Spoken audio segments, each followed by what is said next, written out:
Get in, loser. We're going podcasting. Rock on. You can unlock the door first. Maybe.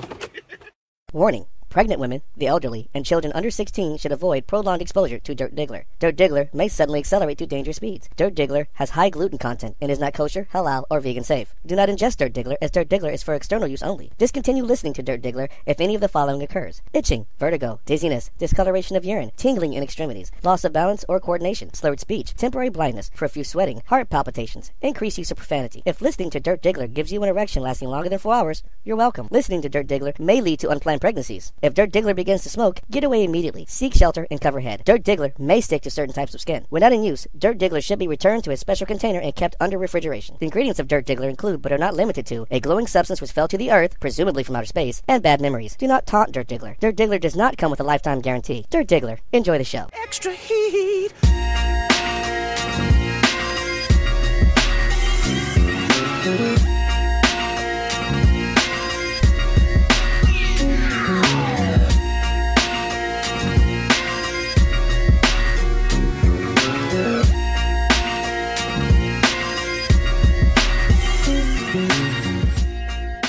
All right, what's going on? It is the Dirt Diggler, the dirtiest Diggler, That's Trevor right, Diggler for Dirt bitches. Diggler. And with me, of course, across from me, I have. Kenny the Dork, and I'm unapologetically New England. And on the mic, this time I have. Brandon, and I am a Chicago kid. Right, Gianni has Gianni shit to do. Yeah. So Gianni couldn't join us, and we really wish we could have Gianni because of today's subject matter. Oh, we gonna get it. Yeah, look, Oh, we're about to get it in. Man, there is some serious bullshit going on right now in the U.S. and the media, Hollywood, all over the place, in Washington. Mm-hmm. There's just so. I know we don't normally cover like national news. We stick with the sports thing, right? We stick to sports, but this is crossing over into sports, right? Yeah. So some of you have been paying attention to the Me Too movement, right? And it's about women and men who have dealt with sexual harassment, sexual assault in media. We're talking about Hollywood, Fox News. Now it spills over into the sports world with ESPN. Yep. And the NFL Network, right? So we're going to be talking about that today. We're going ham on this. We're going to talk about that. Gotten ugly. So yeah, stand the fuck by for that. Stand the fuck by for that. But that's really been like the dominating story this week, and we'd be remiss to not discuss it. Just because we swear and we have a hoot hollering good time on the show doesn't mean we don't have moral standards that we won't cross. Like there's a lot of things on the show that we simply will not joke about because we understand the gravity of it. Mental health, we won't ever joke about that. No. We won't joke about suicide. We won't joke about rape. We won't joke about sexual assault. Like these are things that we find reprehensible and not worth.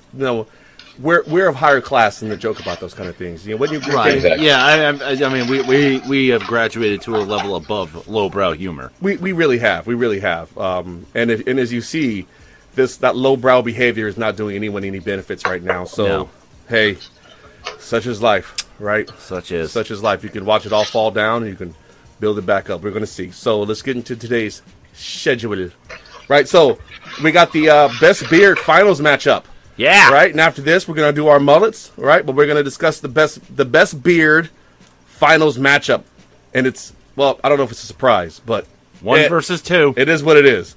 Of course, the NFL/ESPN network sexual harassment suit that's happening. There's some pretty sordid details coming out about this, and we're going to cover that. We're going to go over the Week 14 key game recap, the Week 15 uneducated predictions, and of course the shitty beer of the week and the hot take of the week. So this show might be shorter, it might be longer. I know we have less actual topics we're going to be discussing, like we're not doing NBA stuff. The Bear Centrals, we're not covering that. We honestly feel like this section about the sexual harassment stuff needs to be covered. And we'll get a little bit more into that in a second, though. But holy shit, dude, Best Beard Tournament, right? Yep. Number 1, Brett Kiesel versus number 2, James Harden. Gentlemen, I believe we have gotten the best matchup. We have the best matchup. 1 versus 2. I think so, too. How often do you see this in any actual sport? Sometimes you see it, not too often. Not too often, right? Normally there's an upset and somebody gets knocked off early and you end up with like a 4. We had a 14 seed make the semis. We did have a 14 seed make the semis, but he got dethroned. By Brett Kiesel, because the power of Kiesel's beard is... It's so thick It's like a It's kind of wavy too. It's ridiculous. His beard it's Viking-esque. It's Viking-esque, and James He looked Harden, like a Norse god. He did look like he's someone who should be on the next Thor movie. No, he should just be an Asgard. Yeah, he's a brunette Thor. There we go. Actually, Thor doesn't have a beard in the movie, though, does he? No. He does. He does have a beard. It's just not long and thick. Odin has the beard. Odin has the beard. So would it be like Thor's uncle? Cousin. Cousin. Second Yeah, cousin. I'd say a cousin. Second cousin. And twice removed from marriage. Oh, man. But he's then- going up against James Harden, and James Harden has been rocking the beard for several years now. In fact, Epically. he's kind of predates the beard movement. In fact, he might be responsible for the traction the beard movement's grabbed the last couple of years. He has rocked a rather regal beard for quite some time now.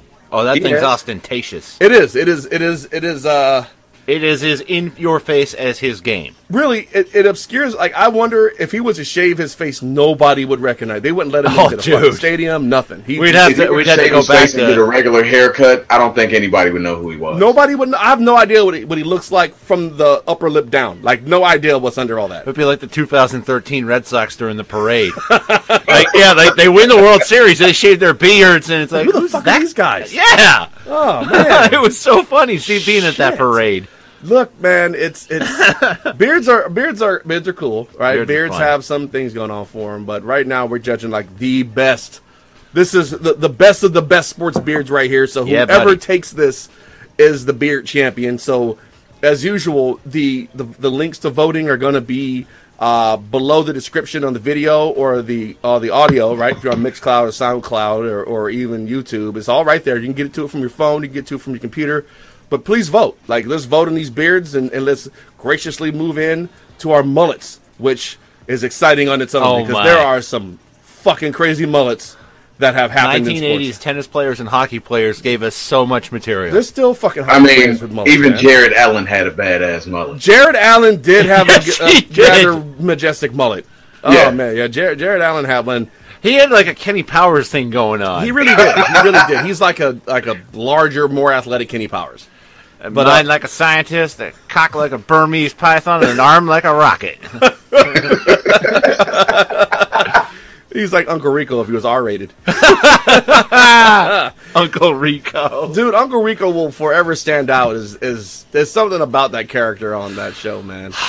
It's douchey. Yes.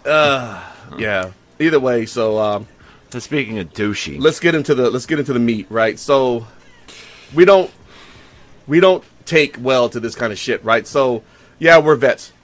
Three of us are vets. Gianni is, she's not a vet, but she's been around Hollywood and she's seen some shit. She's, I'm sure that she's been told that she was really good at things for a woman and all the other fucking sexist shit that you can hear. And I'm sure that she's heard some shitty things. We've heard some shitty things. Yeah. And I'm not even gonna lie. In our younger years, we may have even said some shitty things. Yes. It would be remiss to Exactly. sit here and pretend that we weren't immature and didn't fully understood everyone's contributions our entire lives. We had to grow into it, but we have. Yeah. We have grown into it. We're a bit older now. We've served a time, and we look at some of the behaviors, and it's like that shit is totally fucking unacceptable. yeah, Totally unacceptable. And you come to realization, right? So the problem is that we have guys older than us who haven't had that epiphany. You got guys younger than us who absolutely refuse to acknowledge it. right. And I think a lot of that comes from just their positions. It does. It comes from having the position of authority. Like I was talking had a Marine come to me, and she told me she had been raped. And I can look. I do not look like a welcoming guy at all. Even back then when I was much smaller, I just didn't look like a friendly guy. But she trusted me enough to come to me with her case, with her issue. She was falling apart. Absolutely, like.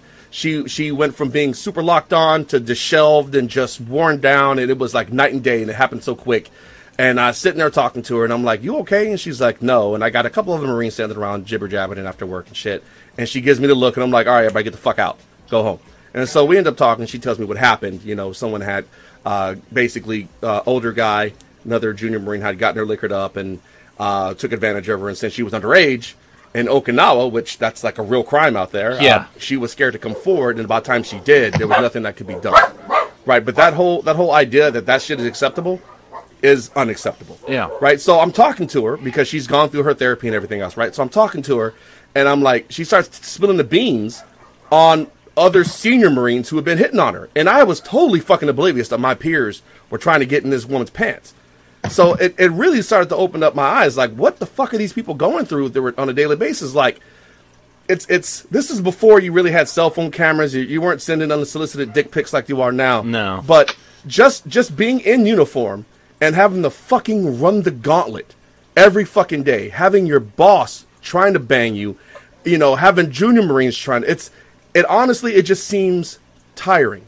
Yeah. It seems tiring, and it's totally because those senior guys should have not been approaching her on that level, period. And I think one of the other things with the culture of that was just that they were looked at as just meat. Meat, yeah, exactly. Just meat. Or what, every other just I've got reprehensible term. so many phrases, and I'm sure Brandon, I'm sure you've heard him too. So many terrible phrases regarding women in uniform. The jokes, all the different things, man, it all feeds into a really nasty. And it was like as we went on, we both kind of realized this isn't okay. No, because you run into, you understand that the rule, what you've been told isn't true. No, because it's not like you wake up in the Marine Corps one day and you're just a sexist. No, they groom that shit. Like exactly. You were that before you went in. You didn't know, maybe you were young and stupid, but it gets reinforced. Mm-hmm. By your leadership, by the officers, by the staff NCOs, by your NCOs. God forbid a woman be a problem child in your platoon, and all of a sudden, you start hearing all these rumors about her and her activities, the same activities that you would high five your buddy for. Yep. So it's whatever, right? So that's the atmosphere that we came up in, right? So yeah, we've moved past that. The problem is a lot of the generation, the guys a few years older than us, have not. So let's start off with I believe one of the most egregious examples, right? Marshall Faulk. Fuck this guy. Marshall Faulk. So at the NFL Network, they had this one young lady. Remember her name? Jamie Cantor. Right. She was she worked on wardrobe. Yes. Worked on wardrobe. And then Marshall Faulk would ask her what her favorite position was, ask her if she liked oral, and if she dated black dudes. He would grab her from behind, grab her boobs, rub his package on her butt. He whipped out his tallywhacker, waved it at her, and then asked her when she was going to get down on that. Also, he pinned her against the wall and demanded oral sex while pulling his pants down. Ladies and gentlemen, that is a fucking sexual assault. Right. That is straight sexual assault. Disgusting. That's what it is. This is, I believe, Marshall Faulk is married. So, yes, he is. He's definitely married. Come on, dude. Children. I don't give a fuck if you're single. I don't give a fuck if you're a eunuch. This shit is unacceptable. It definitely is. And to think that it's okay because of who you are and where you work and what kind of celebrity you might have is disgusting. And he's not the only one. No, in fact, you want to hit the next one? Ike Taylor, former defensive back for the Pittsburgh Steelers and NFL Network analyst. Yep. He sent ambush pud pics and a video of himself engaging in hand-to-hand combat. Yes, in the shower. In the shower. Yes. Because he was hoping to come clean. Oh, First and foremost, my question is, what fucking technology did he have to go in the shower with his phone or whatever it was? All right, so probably things. A GoPro. Well, no. Jesus Christ. A GoPro wouldn't surprise me. No, the cell phones are waterproof these days, man. Android's been waterproof for the last 3-4 iterations. Just the iPhone's caught up. Yeah. The iPhones have just caught up, but you have cases. Yep. I mean, just because you got the phone in the shower don't mean it's getting wet. You just hold it up, right? True story. No, please don't make me picture it. You can flog the dolphin to your heart's content, I guess. Ew. Listen, man. All right, ladies and gentlemen, if somebody wants to see your genitalia, they'll ask you for it. Don't just ambush them with pictures of your junk. That's really not okay. Because Heath Evans didn't get that memo either. No, because Heath was apparently he didn't. Yeah, you know what, Brandon? Go ahead, kick this one off, man. Go ahead. Tell us. Considering that I don't like this asshole anyway, Heath Evans, the former fullback for the New Orleans Saints and probably a few other teams, this asshat, he decided he wanted to send surprise tally-knackle pictures and telling the girl that he was horny and needed to get deep into her and hard and constantly propositioned her. Insane. Insane. This is at work, ladies and gentlemen. Right. This is at work. This is at work. So then we move on to Eric Weinberger, who's an actual, he was the executive producer for the NFL Network, right? He also sent, surprise, mallet pics, right? Surprise! Hey, you got a text message. Guess what? It's a wang. You've got mail. You've got mail. And genitalia. It's a dog. He would also say inappropriate things such as, you will put here to pleasure me, and that her ass drove him crazy. He also requested that she joined him in his private restroom because he was super horny. And here's, I believe, the coup de grace, right? Past all that bullshit. She was apparently sitting down working on something. He laid his package on her shoulder while she's working, right, within clothes, and asked her to touch it. I guess that's called parroting. Did you do the parrot, like a pirate parrot? I guess that's what that's called. Urban Dictionary, I believe, led me to believe that. But I don't even do shit like that to my girlfriend, and we've been together for a while. Well, you know, like I said, if someone's interested in your genitalia, they're probably going to actually ask you. Shit. You know, I mean, come on, we're all adults, grown men and women, and you will know if they want you to do that. Chances are, Exactly. if they want to see your stuff, you'll know. There will they'll be signs. Sometimes they'll even go so far as to just pull it out themselves. Right? Yeah. True True story, story. right? Two consenting adults. Hey, it's whatever. This shit, Yeah. not consensual. So, all right, let's, Eric Davis, former NFL Network and ESPN analyst. yep. Hey, he's got a whole rap sheet here. Would often go into her office pretending to ask for help with his clothes so he could grab and push/rub his body against her. He also made lewd comments to her and in her office and while on set, such as, when are we going to spend time together? I want you so bad.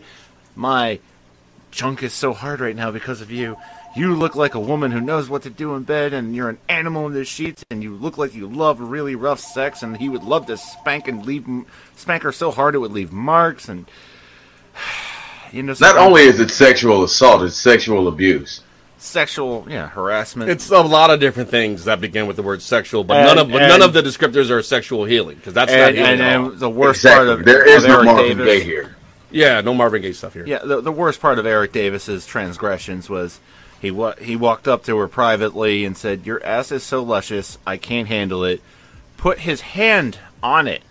She slaps it away, and then he says, "Don't you ever slap my hand away again." Okay, so She's just told you she doesn't want you to do that, and you're trying to say, "No, you don't know what you want." No.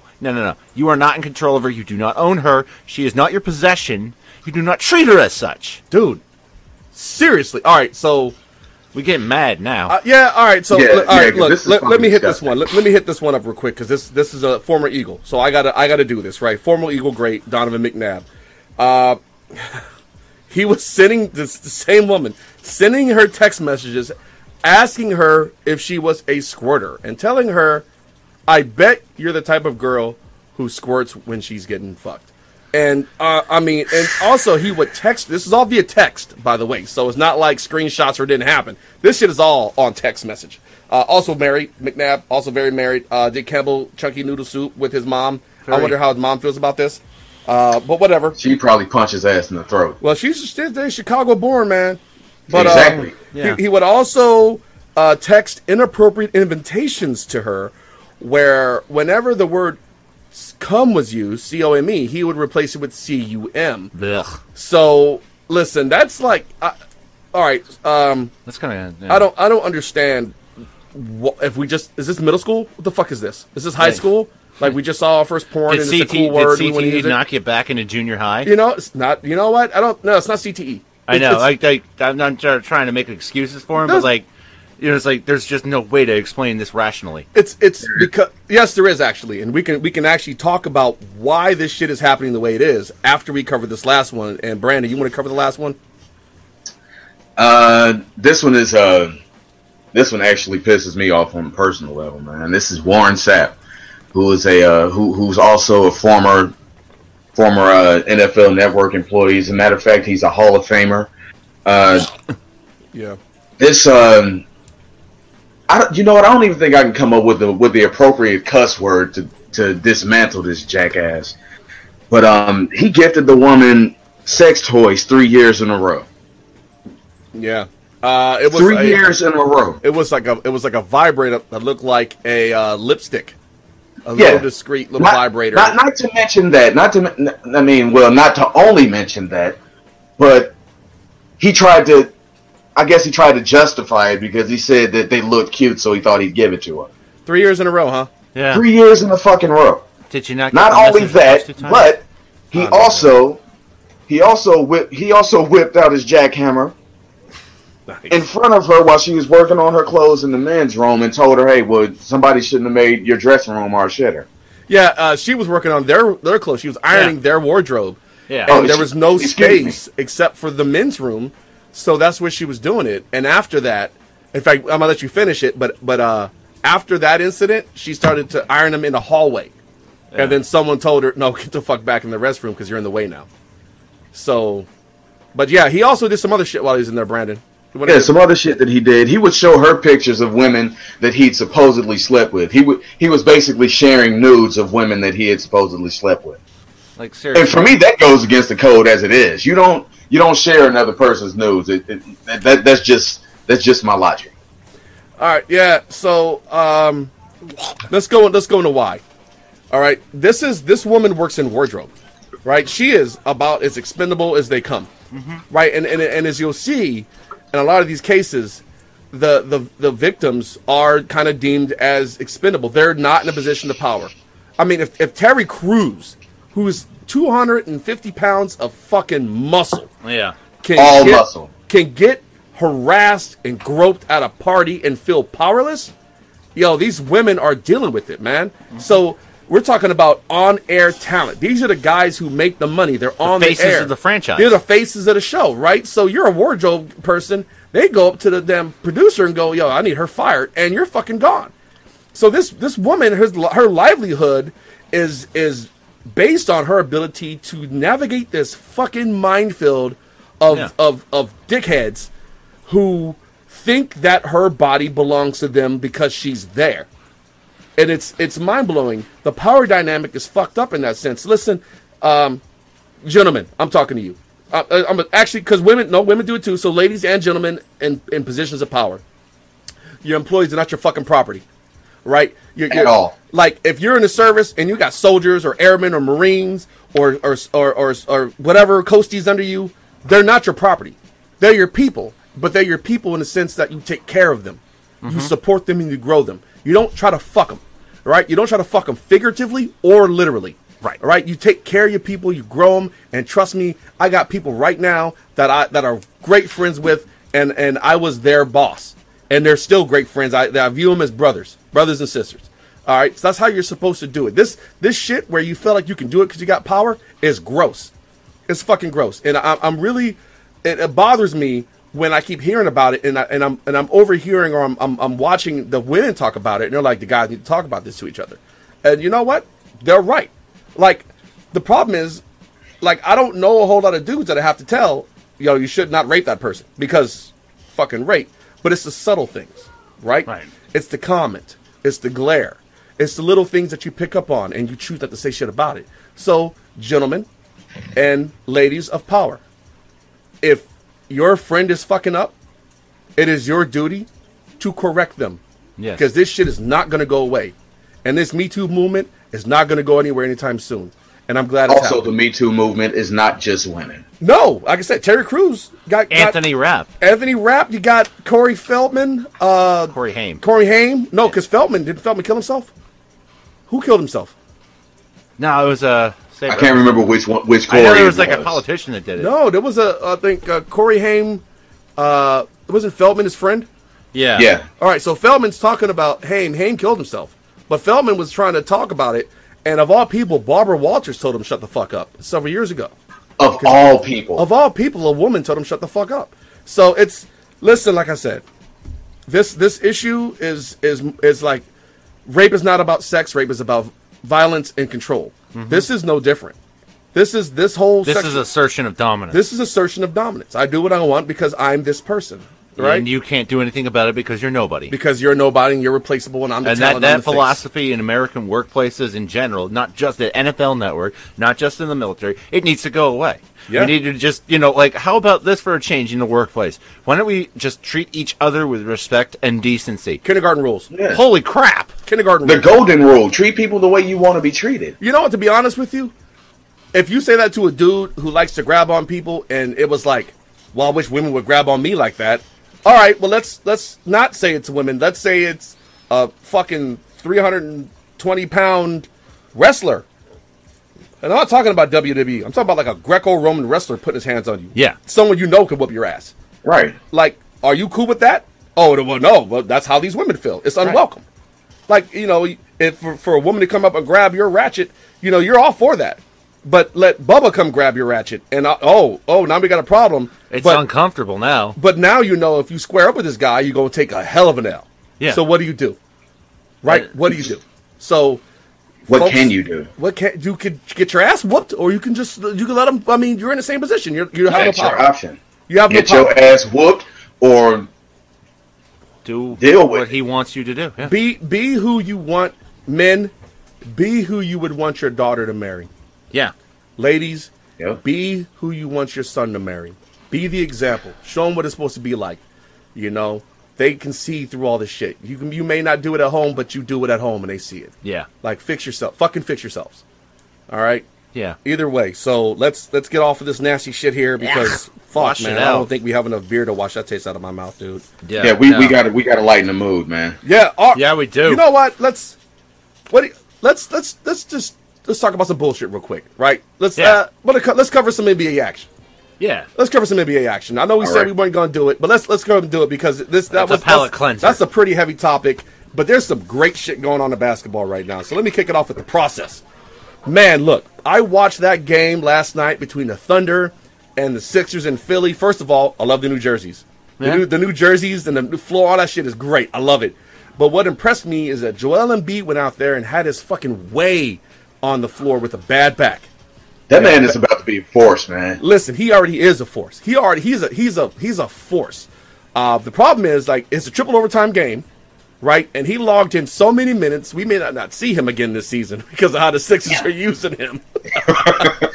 But I mean, in all reality, I did not agree with the hype that was Embiid until this season when I got to actually see him play. Well, you didn't see him play for 2 years. Well, no, he played a little bit last year, and I know that DeMarcus Cousins was giving him props, which is, Boogie don't fuck with nobody. No. Right? Nah. So if Boogie's giving you the high five during the game and telling you, like, bruh, like, during the game. This isn't like after the game we're going to talk. This is during the game. He's like, these guys were like homies. So Joel Embiid was doing it then, but I didn't really get to see a lot of him. He hit the knee issues in the back and the foot, and all right, so you let him rest up. This year, holy shit, the guy is super legit. Super legit. Is that being a Kentucky kid? Kansas. Okay. Kansas. He's from Cameroon. Yeah. And his inspirations to play were Hakeem Olajuwon and Kobe Bryant. So if you look at his footwork, you don't see 7-footers Euro stepping people into oblivion. No. Yo, hold on, wait. Before you go on. My cousin and I, like me and him, we came up playing basketball together. When I was out there. When I saw Embiid do that shit, I had to text him immediately, like, dude, I'm barely scratching the surface of 6 feet, and I can't Euro step to save my life. I'd have went right to the ground. That's a definite, as we like to call it on Dirt Diggler Shitty Sports Show, bruh. Yeah, exactly. When I saw him do that shit, I was amazed, man. He's done it several times. It's something he does.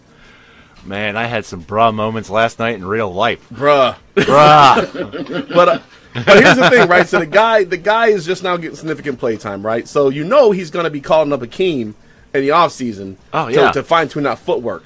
Because he's got like a guard skill set as a 7-footer. Yeah. And he still has a hell of a post presence. Yes, now, he does. Now, is he got the shape to go toe-to-toe with Shaq in his prime? No. Nah, hell no. No way he does. But what I can see him becoming is another Olajuwon type player. Olajuwon was very graceful. Olajuwon, maybe like a Ralph Sampson. No. In my personal opinion, and mind you, I didn't watch prior to probably 1990. I had no idea what basketball like really was. To me, Hakeem Olajuwon is top 3 for me for centers. Oh yeah, Yeah, easily. yeah. Top 3 easily. Undersized. Just to watch him run a clinic on a young Shaq. Oh my god. To watch him, because it wasn't like, because Shaq was a force then. Young Shaq was an absolute force. Yeah, 1995 Shaq was amazing. But to watch he was him a monster. run a fucking clinic on Shaq, to have Kobe Bryant call him up and go, I want to work on my footwork. Which is why Kobe's footwork was so meticulous. Elijah once says Kobe was his best student. Yeah. But you have these big men, and they go down and they train with him for an offseason, and they come back, and they're so much more versatile. I mean, the dream. I saw Embiid do the dream shake on somebody. Yeah. He dream shook someone. It was a carbon copy. Jeez. Put him to sleep, dog. Easy shot. Bow.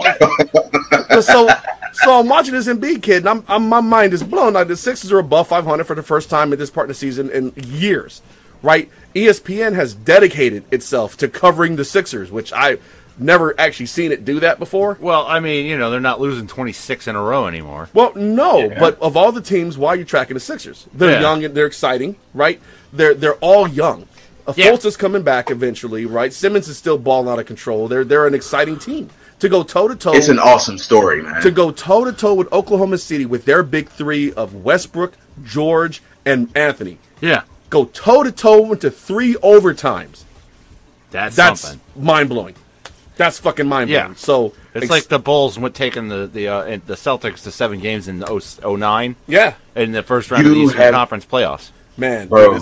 With the That Rose. was- Yeah. Oh my god, that shit was beautiful, man. That's moments like that you say are the arrival of a next great team. Look, I got goosebumps just thinking about all that shit, man. Yeah. That shit was crazy. That shit. Hey, I got to watch more Sixers this year. I got to watch more regular season basketball this year. The Sixers have got my attention. So good job. Celtics have got my attention. Celtics, yeah. So let's talk about them guys, man. They had a rough night. The Jazz, they've lost 3 out of their last 5. That's they're going through a little bit of a test, but they still have the best record in the NBA. Yeah, and yeah, It's also still early too. It is still early. It is. We're about halfway through the season almost. 31 games in. So how far are we from the All-Star break? That's January, right? Yeah, it's February. February. All right. But I mean, like 41 games. Yeah, I'm just saying the All-Star. I mean, we should do a basketball rundown during the All-Star break, right? Really run down the different conferences and divisions and see the top players. Yeah. I mean, well, by then football will be over with, so it makes sense. Yeah, I mean, football is the primary focus of Dirt Diggler's Shitty Sports Show. We also have hockey that's in season. Yes. So we can cover those. And we have the winter hot stove meetings in baseball. Yeah, and we also have the Olympics coming up. I know, right? Yeah. It's a loaded docket this year. It is. I'm not a big fan of the Olympics, man. It's gotten to be, the last several Olympics have just been fucked up. It's been the about Winter Olympics has been boring. Russia can't even go, and they're hosting. I thought it was in Korea. Is it Pyeongchang? Yeah, I think it is it's in North Korea. Oh wow! That tells you how much I care. Dog, it's in North Korea. Is it North I Korea? thought it was South. Is it I South? don't. I don't think it's a good idea for American athletes to go all of a sudden. Or Japanese. Or British. I don't know how I feel about this. We'll see. I think we'll come back on the next show and we'll say exactly where it is and what the country is. Yeah. But yeah, it's Pyeongchang, so it's a Korean word, Korean place. I just don't know which Korea it's in right now. Either way, holy shit, dude. So all right, tell me about the Bulls, Brandon. The Bulls are actually on a 5-game winning streak. 5. The Bulls are on. Wait, hold on. Y'all couldn't buy a win about 3 weeks ago. Yeah, they're 8-3 Right now. And if I'm going to be totally honest with you guys, those 5 wins, I don't even know who the fuck they were against. So that shows you how much Bulls basketball I've been watching. It happens, man. I mean, the Celtics lost to the Jazz. The Bulls have won 5 in a row. The Sixers are entertaining. Sixers are very entertaining. 2017 is weird. But I did not watch the process unfold. I was not taking part in that garbage. In fact, I really think that Philadelphia as a whole should just make a big giant billboard or several, apologize. So this is kind of like what the Cleveland Browns were trying to replicate right now. Yes, that's what they're trying to replicate, except their front office sucks. Actually, they've been good at amassing the draft capital, But they don't know what to do with it. they don't know what to do with it, and they're hopefully going to get a guy. John Dorsey's going to be able to get in there and do it. They just got to improve. I mean, I don't care. What they really need is a better owner. Yes. It all starts with ownership. Yes. Yeah, because Haslam is fucking horrible, man. Haslam's horrible. I mean, I mean, not to really thump this, but the Patriots, prior to Kraft buying the team, were a joke. Yeah. Like, you had Victor Kayam, who owned Norelco, and he was in heavy debt, and he sold it to a guy named James Orthwine, who wanted to move the team to St. Louis and call them the Stallions and put them in the Trans World Dome that eventually became the home of the Rams. That would have been fucking stupid. Yeah, but, you can't leave Boston without a team. I'm sorry. No, Boston's a huge market. You can't leave without a team. Too big a market. Too big. Well, L.A. had 2, and then it had none. And now it has 2 again, and now nobody it has 2 cares. again. That people are, they kind of care about the Rams. Well, there were a lot more Eagle fans there last Sunday. I definitely think they would have wanted the Raiders a whole lot more than the Chargers. They'd be filling up the Coliseum for the Raiders. Look, LA's got a ton of East Coast transplants in it. True. So Giants, Ravens, the Patriots, Eagles, like those teams, there's going to be a huge contingent of fans there. Well, like when the Chargers had home field advantage in the playoffs about a decade ago, and they were playing the Pats in the divisional round, they would not let Pats fans buy tickets. They wanted their fans to be there. Yeah, I remember that. Yeah, you and I were talking about that. Yeah, they actually barred Pats fans from buying tickets. They barred. Yeah, you had to be secondhand. You had to be there to buy the ticket. Basically, you couldn't travel. Yeah, you had to prove residency in Southern California, which I get. Wow. Pats fans, Steelers fans, they travel well. You don't want them they do. That's why they get so many primetime games too. Yeah, you don't want them fuckers taking over your stadium with their fucking shitty hats, especially if that opposing team is playing well. You do not want their fans in your stadium. Right. But so yeah, all right. Palate is cleansed. Yes. Talked about some great basketball. I'm fucking amped now. I'm ready to rock. Let's do the Week 14 key game recap. Having the time of my life. All right, Dippy. Yeah. All right, so culture and diversity, serving me well. Oh man, we got to get that clip, dude. Really, there, ridiculous, dude. All right, so all right, the Vikes, they lost at Carolina as I predicted. I said Cam was going to want it more, and Cam sure shit wanted it more. Oh my goodness, that last 60-yard run. Look, Cam set up the winning touchdown. Yeah, the Panthers had their way with the Vikings on the ground. Yeah, they did. They made the Vikings look real vulnerable to the rushing attack. Because remember, the Eagles held this exact same team to 1.2 inches per carry, not counting Cam Newton. Yeah. Wow. Yeah, 1.2 yards. Inches for the running backs per carry. Yeah. Look, they had like 3 rushing yards for a backfield. Bruh. Yeah. That was the dominance of the Eagles' run defense when they played Carolina. And now they come out against what's supposed to be an equal to superior defense, and they get gouged in Carolina by Jonathan Stewart and Cam Newton. And Christian McCaffrey. And McCaffrey's all over the place. He is a Swiss Army knife of a player. He's good. Yeah, they're going to be tough to handle in the playoffs. Well, you got to look out for the kid. Yeah, you got to look out for that kid. Cam is wanting to get back to the game, to the big dance. They're coming together at the right time. They're coming together at the right time. The problem is they got this asshole who just showed back up called Aaron Rodgers. Oh, that fucking. And that throws everything into flux because they can still make it to the playoffs if certain things happen. But Rodgers, it's Aaron Rodgers. Yeah. But have you looked at Green Bay's remaining schedule? No, who they got? Panthers, Vikings, Lions in succession. Are they all home or away? Are they? No, not all at home. The Panthers and the Lions are on the road. They can knock off all of those teams and go to the playoffs. They could. If they knock off the Panthers, they can take the Panthers wild. Yeah, I mean, but we also have to remember here that they're lucky to be in the position they are because they should have lost on Sunday, like the Dork was want to predict. They should have lost several games, but they were down 2 touchdowns in the fourth quarter. The only reason they didn't win is because the Browns forgot to finish. Browns are going to brown, dude. Yeah, like that. I am now convinced that the Cleveland Browns. Like, you look back on their losses, they've been competitive in most of them. Yeah, they should be like 4-10 or 5-9 right now. But they're not. But they are not because they lack the psychological mindset to close out games. Last year, the Eagles lost several games by 1 score or less. Yeah, and you know what? It's still a loss. It is still a loss. You're right. Yep. It was still a But you look at this team; it's not as bad as we were making it out to be. They're just Brownsing. Then it's psychological. It's a bad team. Like seriously, I mean, Deshaun Kaiser looked like a competent quarterback in the first half. He does that though. He does that week after week. He looks like he's okay, and then in the fourth quarter, he shits his pants. Well, shit. You got to play all 4 quarters. You got to play all 4 quarters. And overtime. And then if they call, hey, yeah, like seriously, don't high five each other with 2 minutes to go when you're up by 7 points. Go out there and play special teams. You have to be up by at least. Yeah, play special teams and cover a punt, and don't give up a 65-yard punt return that puts the Packers in the red zone in prime position to tie the game. Tell him, Dork. Dork is fucking going in. He wants the Browns to do well. Like, I think most of America wants them to see... As a man who has watched a team go through this in his own backyard, what the Browns are going through and being the laughing stock of the NFL, because the Pats were that from 1989 to 1993. But you went to the Super Bowl during that time. The Browns have never been to the game. They were close. You may have gotten fucking river danced into the mud by the Bears, but you still went to the game. River danced into the mud by the Bears and the Packers.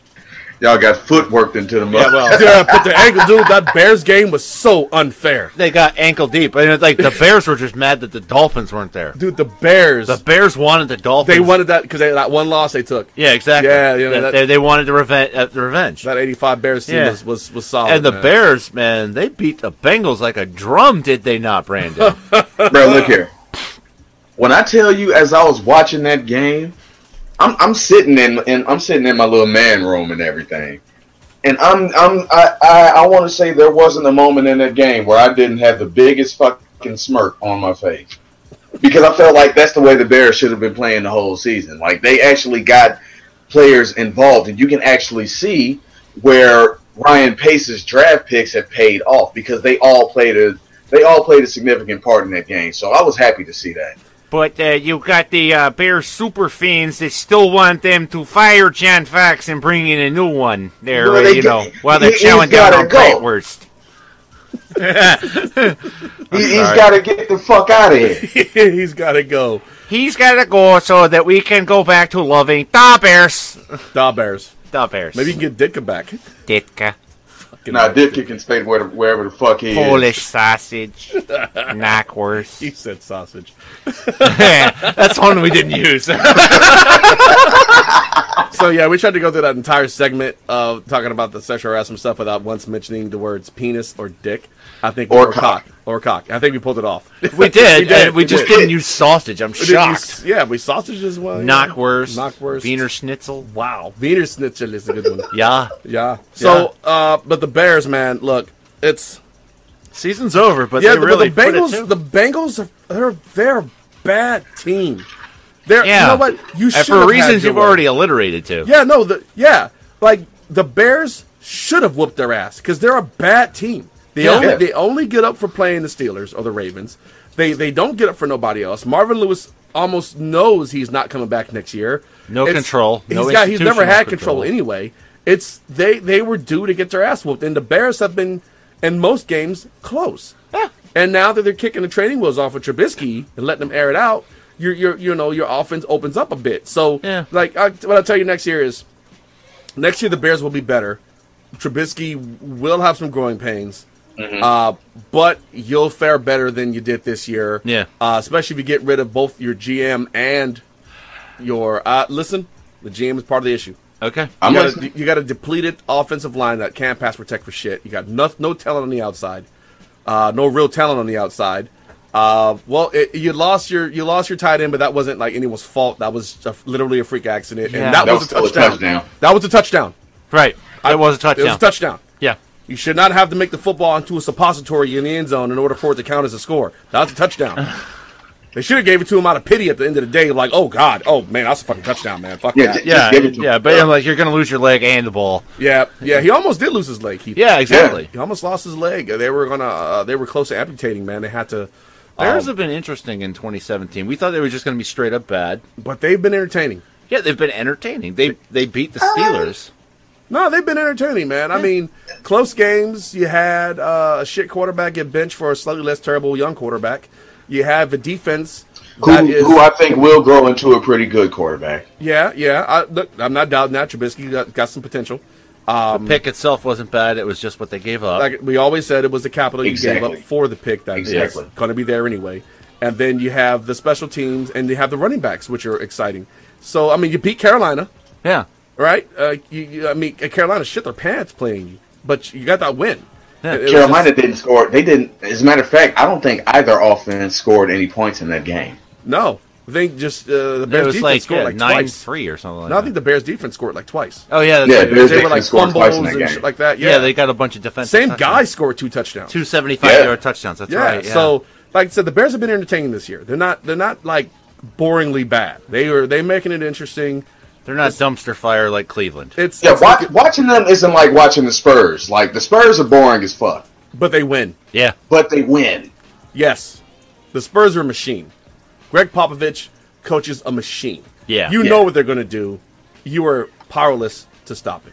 Good God, did you guys see the game in Buffalo on Sunday? I don't think anyone saw it because no one could. It was like snow. I couldn't tell if I was seeing AT walkers going through the field or not. I thought that game was in Hoth. I know, right? Yeah. In Hoth? Yeah, like that was like we're Wampa suiting up. But nobody could tell. Just put a jersey on them. No. Did they run? Did the Bills run their offense using a tauntaun? Like, Jesus Christ, there was too much snow. All right, so I read an interesting tidbit on the snow thing, right? So I mean, it was lake effect snow, right? Yeah, lake effect snow, which is wild. It's if you've never seen what happens to Buffalo during the lake effect storm, it dumps just heavy amount feet of snow on the city. I mean, last year they pretty much shut the city down. Was it last year, the year before? It was a couple of years where they had ago. like 7-8 feet of snow come in off the lake. Yeah. All right, so this is similar to that, but the snow was so deep that if somebody were to have been seriously injured during that game, the cart could not have made it onto the field. Right. And that would have been really bad. Which is bad, right? So, it's like, say we have an instance like what happened with the gentleman who's what game is Thursday, the guy who went out, he was special teamers, he got hit, and he just kind of rolled back and was done. Or the Shazier. Well, yeah, like Ryan Shazier, which everybody knows about. They would have had to put him on a backboard and hand carry him out and all that. Yeah, that would have been really bad. Pretty bad, because that's a pretty unstable. It would have taken them 5 minutes to actually get to him. Yeah, it had been basically, it would have taken it from something remotely controlled, kind of controlled, to like almost a combat situation, because the area would have been so inhospitable towards any kind of movement. Right? You got ice, you got snow.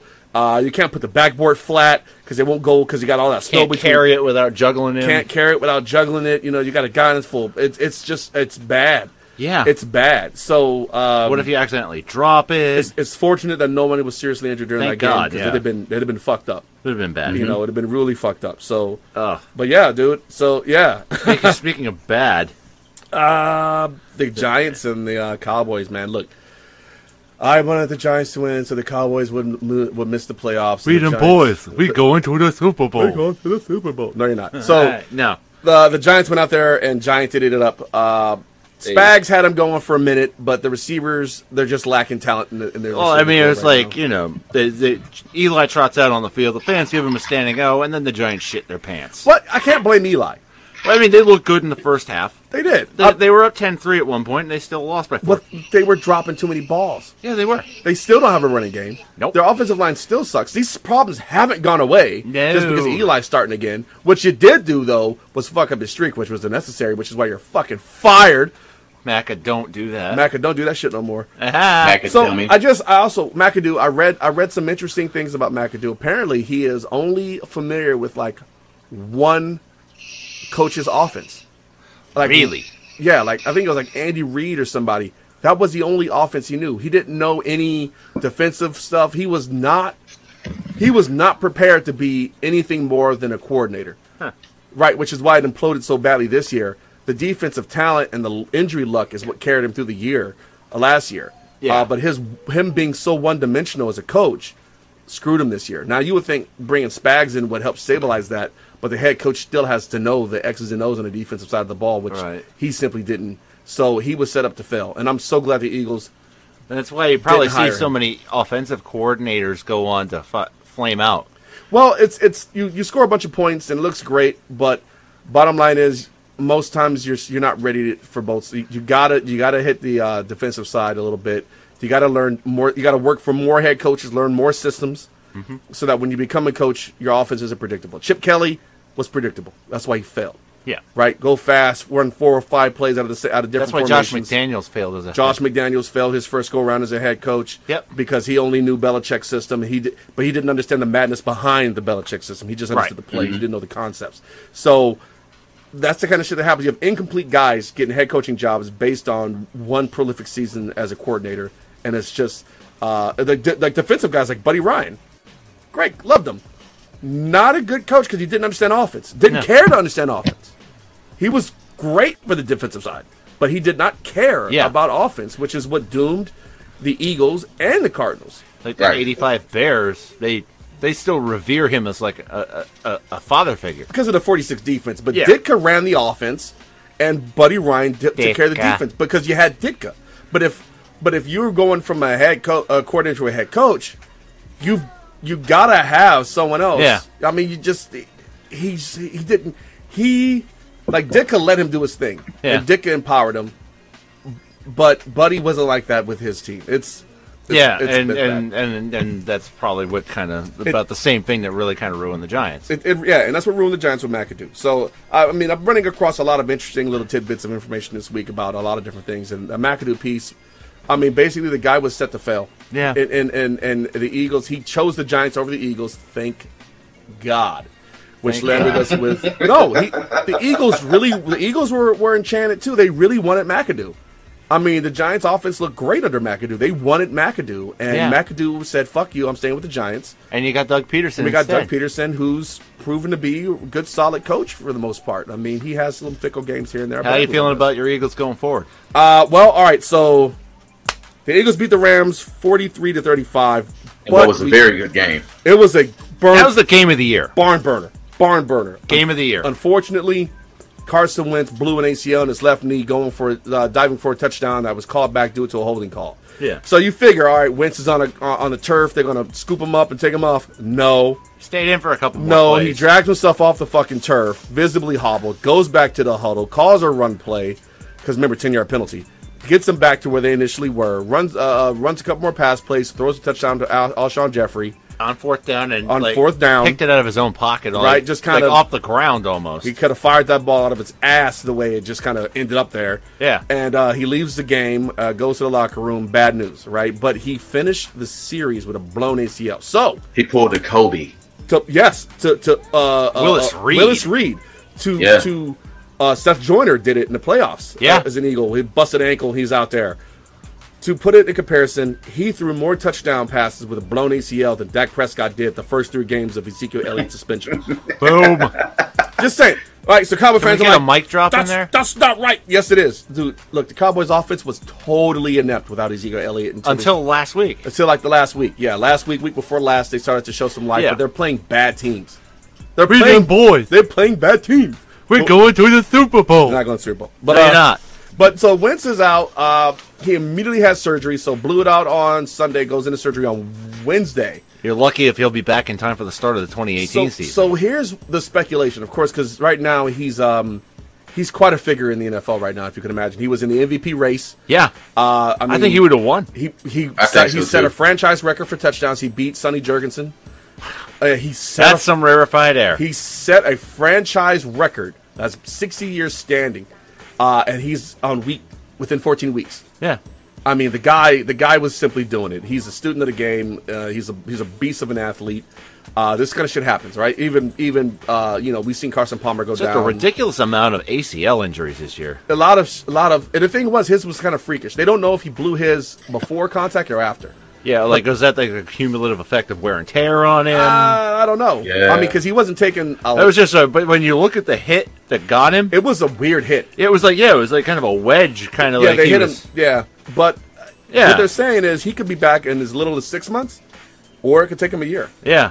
So, well, best of luck in the recovery. I definitely wish. I actually enjoyed watching him play. He's amazing to watch play. I mean, just like I give Russell Wilson his props for being just the dude. Wentz is. He's akin. I mean, Howie Long compared him to Elway. Yeah. And that's That's where Elway was a fucking escape artist too, and Elway made plays that no one else could really make. Yeah. So I kind of hope his career arc follows what happened after Tom Brady came back from his ACL. You know what? Honestly, this guy is such a gamer. Yeah. I don't think he'll lose a step. I think there'll be a little rust the first couple of games. We'll see. But I have faith in Nick Foles. I do. I watched him play a few years back. He really handled it well at the end of the game. He did. I for him not having any reps with the starting team. Nope. I have faith in Nick Foles. So folks who go, but he sucked in St. Louis. Newsflash: everyone that Fisher has coached fucking sucks, with the exception of McNair. So if your name's not Steve McNair, rest his soul, you sucked playing for Fisher. Yeah. So I can't put any weight on the fact that he sucked under Fisher, because everyone, Jared Goff sucked under Fisher, and look how well he's doing. He's in the running for he almost won that game for the Rams. He did. I mean, he's a hell of a quarterback. That was an entertaining quarterback. So you got to remove that, right? You got to remove the years he played with a shitty offensive line, because Chip Kelly thought he could let Evan Mathis go and let all these people go. You can give that 1 year where he went 27-2 touchdown to interception ratio. The efficiency that he was, that's the Eagles can run with that going forward. The Eagles can still make a run at the Super Bowl with Nick Foles. He's not a bad quarterback. He's not. No. The fact that he came in with no reps and was able to make the passes when they counted, especially that game clinching third down. Yeah, to Aguilar, who's my surprise of the year. Nelson Aguilar, I had him written off as a corpse on the side of the road this year. Aguilar doesn't catch that ball, and then I think maybe the Rams get the ball back. They go down and they kick a field goal and win. You're right, but he did. He caught the ball. Holy shit! He drops that the last 2 years. Go Gadget arms. He drops that the last 2 years. Yeah, he does. But this year he's on. So he didn't really miss a step. He's going to get a full week of practice. So tomorrow we're going to see some pretty interesting stuff out of the Eagles. They play a bad, beat up Giants team. Yeah.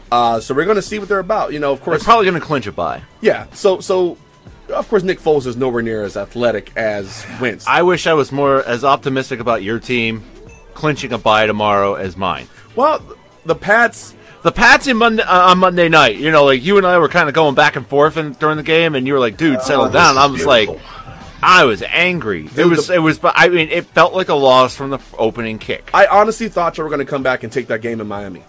I hoped, but I didn't stay up for it because it felt like a loss, and I had to work in the morning. Ladies and gentlemen, but at the same time, I'm going to go ahead and say it. I called this game. You did. Totally, you're the only one who did. But I'm going to tell you why I knew it was a loss as soon as he kicked. Brandon, the injury report comes out late on Saturday, and a lot of the key defensive starters for the Pats are missing. Alan Branch, Kyle Van Noy, Marquise Flowers. You got guys like Eric Lee coming up off the practice squad, and you're like, who the fuck is this guy? I believe Brady asked that exact same question. Who the fuck is number 55? Yeah, exactly. That was exactly what happened. And then you got that. That's like they were generating no pass rush on Jay Cutler, who looked like 06 Cutler. Smoking Jay Cutler. Smoking. He was smoking, though. He threw more yards than Tom Brady did on Monday night. In that game. He did. Cutler looked Kenyon Drake was carving up that Patriots defense. It was a bad game for the Patriots. And not only that, I mean, the first Brady interception I would have dismissed as blatant pass interference on Xavier Howard. The second one was a great individual effort. He ran that ball down. His closing speed on Brandon Cooks was impressive. It's not often you get 2 picks out of Brady in a game. It isn't, but the first one was bull. First one was bull, but they let it stand. They've been a lot of league mandated shitty efficiency. They're actually letting a lot of things happen on the outside. They are. And it's across all games. So, but the other takeaway from Monday night, the Patriots were playing with a third string right tackle, Cameron Fleming. That's not good. And that's why they were getting home on Brady so often. Well, that and the absence of Rob Gronkowski. Well, the pass rush is legit for the Dolphins. It is, but if they had had Adrian Waddle in at right tackle and Gronk, they would have been able to have handled it enough to win that game. Well, I mean, Gronk is an unbelievably talented blocker as well as a pass catcher. The Patriots' legacy is almost built on next man up. Man up. It really is. But Dwayne Allen didn't have it.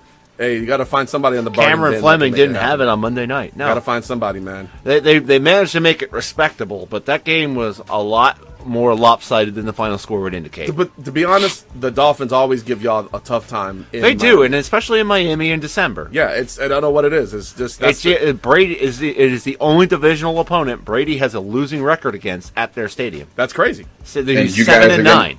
You're gonna have a primetime game again next year because of that game. Yeah, exactly. Yeah, you're right.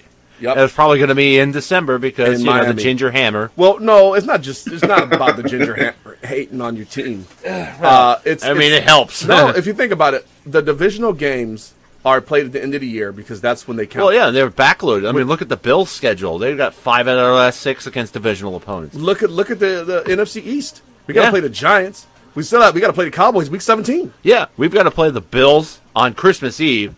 And if the Patriots don't get business done against the Steelers, who won against the Ravens and now control home field advantage in the AFC, thanks to, by the way, are you ready for this? Ben Roethlisberger has the most 500-yard passing games in NFL history now. Oh, my God. He has 3 of them. 500 yards is he put up 500 yards against the Ravens defense, and they needed every last yard of that to beat them. They won by a point. Yeah, 39-38. Won by a single point. They said they won. I thought, and it was close enough where you could see where I was going with that the Ravens could catch them because they're looking ahead to New England. You know what? You got a point. But still, 39 points is a lot of points to score. 38 points is a lot to give up on defense. You got Shazier, who's in a fucking other gurney. Yeah, he's who runs your defense. That unfortunate loss. That's gonna bear fruit this Sunday in New England. I think when we get into the uneducated picks, their postseason is in jeopardy unless. But I mean, like the Patriots, for them, like we were just saying, like if they don't win this game, they are not going to have a bye. They're going to be playing on Wild Card Weekend. If they don't win another game, Buffalo could sneak in and still steal the division. Hey, because there was a shitty hot take that you had back in September. I fucking did, and it could come true. Oh no! I'm going to take you to People's Take Court on that one. Yeah, we got to hook that up. So, Brandon, look, it must be nice to only worry about home field advantage in the bye. I mean, here we are, like, worried about making the playoffs or being competitive the next year, and this guy is bitching about home field advantage and, bye week. That must be nice. I'm just saying. And being pissed off that we only have 5 Super Bowls instead of 6? Or 7? Yeah, right? That's I'm just going to say, with it being almost Christmas, all I want for Christmas from Roger Goodell is a signed apology for rigging Super Bowls 42 and 46. Only if we have a full admission from the Patriots about the first 3. Oh, okay, fine. You want to wrap up? You want to hook up some tin? Let's hook up some tinfoil. Yeah, I know. It's the same commissioners, same fuckers' behavior, looking same shit. Well, no, the first 3 happened under Tagliabue. No. Yeah, they did. Are you sure? Goodell took over in 06. The last Patriots Super Bowl prior to him taking over was 05. The first 3 happened 36, 38, 39, 01. So Spygate was like right at the beginning of his tenure then? Yeah. Okay. Oh, wow. Okay, well, fuck it. Anywho. But yeah, it's the Pats put themselves in an unenviable position against the 8 ball, which we rarely see. But then, like, this for me, like I was telling you on Monday night, this feels like it could go one of 2 ways. Like, it could go the 04 route, where they, wind up having to go to Pittsburgh and they beat the brakes off them anyway, after losing a regular season game in Pittsburgh, and still go to the Super Bowl. Or it could go the 15 route, where the Denver Broncos got every lucky break imaginable, which the Steelers are getting right now. The Broncos. And they wound up winning home field advantage and going on to Super Bowl 50 and winning that game. You know what I mean? So, like, it's one of those where the Pats really need to get if they want to repeat as Super Bowl champions, they need to get their shit straight here. Agreed. We're going to see, though. Yeah. I mean, the AFC has only got, like, 2 teams that are... It's Pittsburgh and New England. Maybe Jacksonville. Well, you know what? I'd like to see Jacksonville make a push. I would, too. Even though their fans are disgusting. After what happened against Seattle, I agree with you, yes. Yeah, we almost had malice in the Jacksonville is palace. going to make things interesting. Yeah. I mean, it's not like the Seahawks did the Ospreys did a great job on the field with how they dealt with that loss, but the fans did not help. No, they didn't. They acted like totally uncouth jackasses. You know what it was? Is they wrapped up their meth intake before the game. Oh, okay. Up to the game. They were already off of a meth bender. Right, they were already messed up, doing the Jacksonville thing. Shaved down the teeth and everything. Shaved down the teeth. Go in there, throw some shit at a large person, and see what happens. Let's see what happens. Hey, bro, at least they ain't doing bath salts. Oh. Oh, wow. Wow. I'll take eating faces for $500. Sold. So, all right, shit, dude, it's time for the Uneducated predictions. Yeah, uneducated predictions, right? So there's a couple tough ones on here. Yeah. That don't really matter, but they're still tough because of the character of the game, right? Yeah. So you have the Bears versus the Lions in Detroit. Detroit. And all right, so this is a divisional game. The Bears have no chance of getting in the playoff, but the Lions can sneak in as a wild card. They got to win this game, right? But there's the Bears. The Bears are winning games at times. The Lions have given away some games this year. Yeah. Stafford's not 100%. They're dealing with some injuries. They're just inconsistent. So, and they're wearing some pretty tight silver I uniforms do like today. the uniforms, though. Yeah. They do look nice. In As fact, much as I hate that them, game those is underway uniforms look right nice. now, but I'm going to call it Okay. Bears 14, Lions 17. I have not seen any of the game. I'm just calling this. Yeah. I think the Lions, in the end, will still squeak this one out because they absolutely need it. Yeah. But if they didn't, it would be the most Lions thing they could do. Yeah, those Motor City Kitties, I had them winning this game 23-13. And I'm going to stick by it, even though I've looked at the score. All right, you going to homer this one, Brandon? You know what? I am, just because I hate the Lions. That's fair. Good enough. That's fair. All right, so I'm taking the Bears, bro. nice. So the Los Angeles Chargers got it. Ha! Los Angeles Chargers. I said it. I know, right? It's not San Diego. Oh God, now it's back in there. Versus the Kansas City Chiefs. All right, so the Great Chiefs movie. they pulled out a big win last week. The Chiefs did. Oh, they beat the brakes off the Raiders. The thing is, the Chargers are fucking wearing people out, Yeah, they're on fire. This they're- is the AFC West championship game here tonight. which is crazy because the winner of this game goes to 500. No, they're 2 games over 500. Over 500. All right, so They're both 7-6. I got the Chargers taking this one 30-27. Same vein, I got the Chargers eking it out 27-24. All right, Yeah, I'm gonna go ahead and run with the Chargers also. So that looks like a clean sweep, gentlemen. Hey, right. look, I mean, shit, watch them fucking lose. Hell. All right, so the Dolphins versus the Bills. Dolphins versus the Bills, right? Dolphins going to be playing at Buffalo. They just came off a big win against New England at home. And because of that and the Jay Cutler effect, I see them promptly shit in the bed. So 14-21 in favor of the Bills. They will not have an answer for Shady McCoy. Yeah, the game's in Buffalo, so I lean Bills too. Both teams have faint playoff hopes. The Bills are a little more likely than the Dolphins. The Dolphins at 6-7, the Bills at 7-6. I see the Bills keeping their hopes alive another week, and then they go to New England and to get them promptly smashed. But Bills 23, Dolphins 20. How do you feel about this one, Brandon? I'm going Dolphins. They're gonna go ahead and even up their season tally, and I think Jay Cutler is kind of streaky.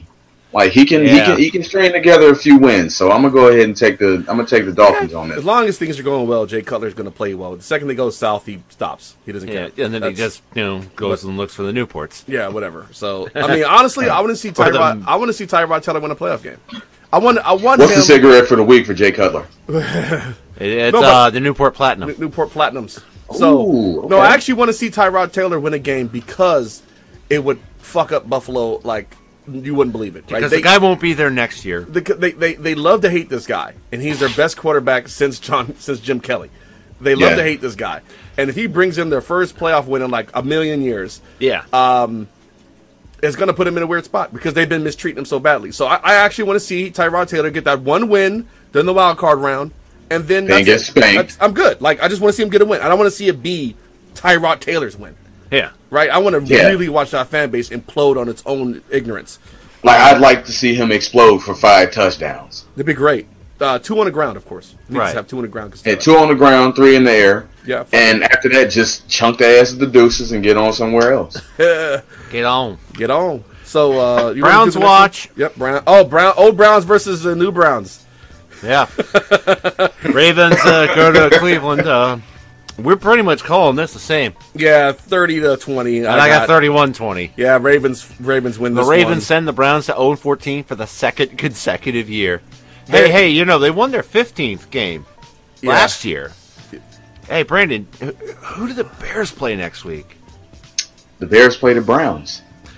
Oh, y'all gonna lose to the Browns. I be goddamn because I have the Browns winning this game against the Ravens. Oh! So it's 2 weeks in a row that Somebody's picked the Browns to win, and one of us is gonna get it right. Disappointed. Somebody got to lose. I picked the Browns to win once, and I was disappointed. I learned my lesson. Oh, so I did it last week. I guess we all got to do it. Yeah, well, so is it Gianni's turn next week? Maybe. If we do a show next week. I'd like to do a show next week, man. All right. I'd like to do one next week. We'll see. We'll see. The goal is to do a show next week. Okay. Jets versus Saints.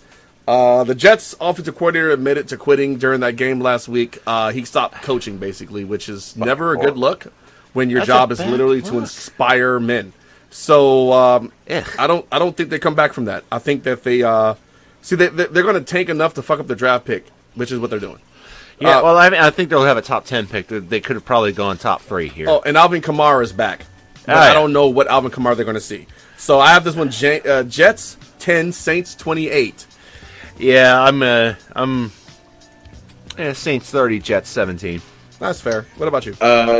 Jets remember that they're the Jets and they lose this game. I'm taking New Orleans. All right. Clean sweep. Eagles versus Gents. All right.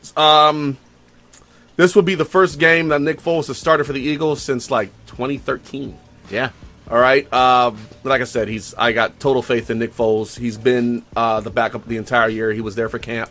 Yep. Carson Wentz, fresh out of ACL surgery, still high, is FaceTiming the team to go over new plays. Look, I don't know what to make of this kid. Look, it's like if the Eagles make the Super Bowl, is he going to try and hobble his way onto the field? They'll probably just bring him. There may be. I mean, really, this season is on his shoulders. He would be there. They are. The Eagles are where they are.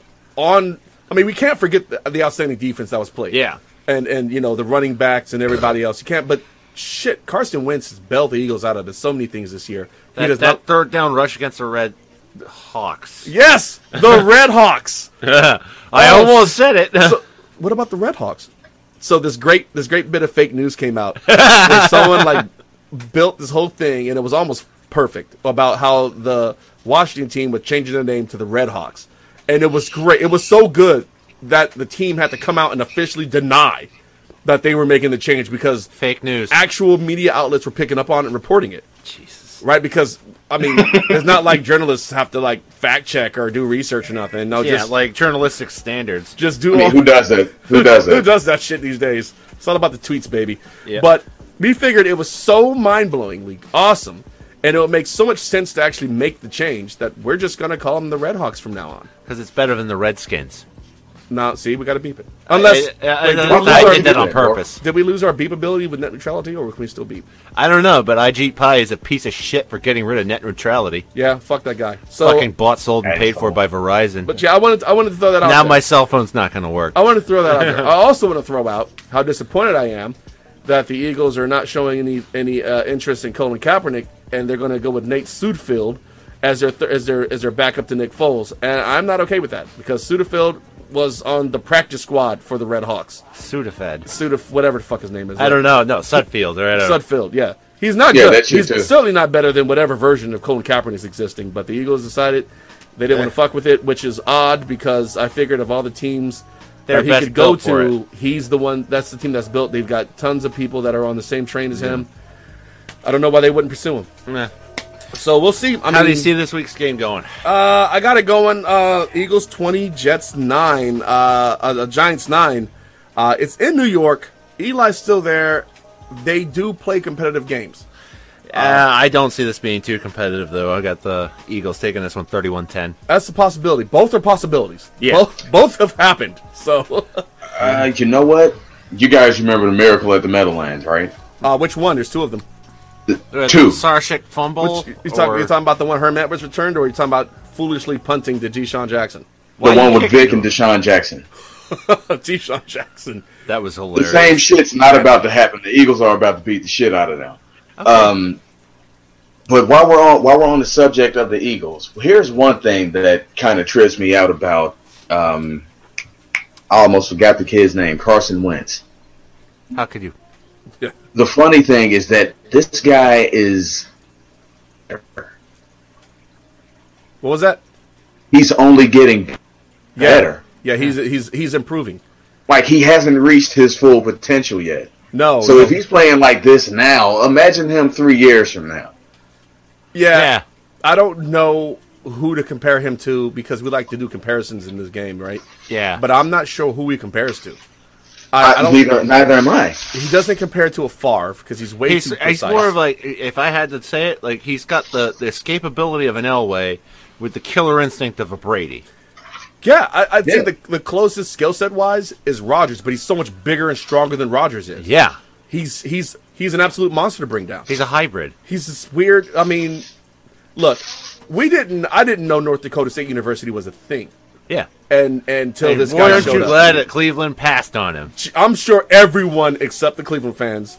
Well, you know what? Hold on. If Cleveland drafts him, there's no telling that he develops into the way he has. Yeah, that's true. Right. He's got a former pro quarterback as his head coach. He's got a former pro quarterback as his OC. He's got a hell of a quarterback coach that's probably getting looked at for an offensive coordinator job.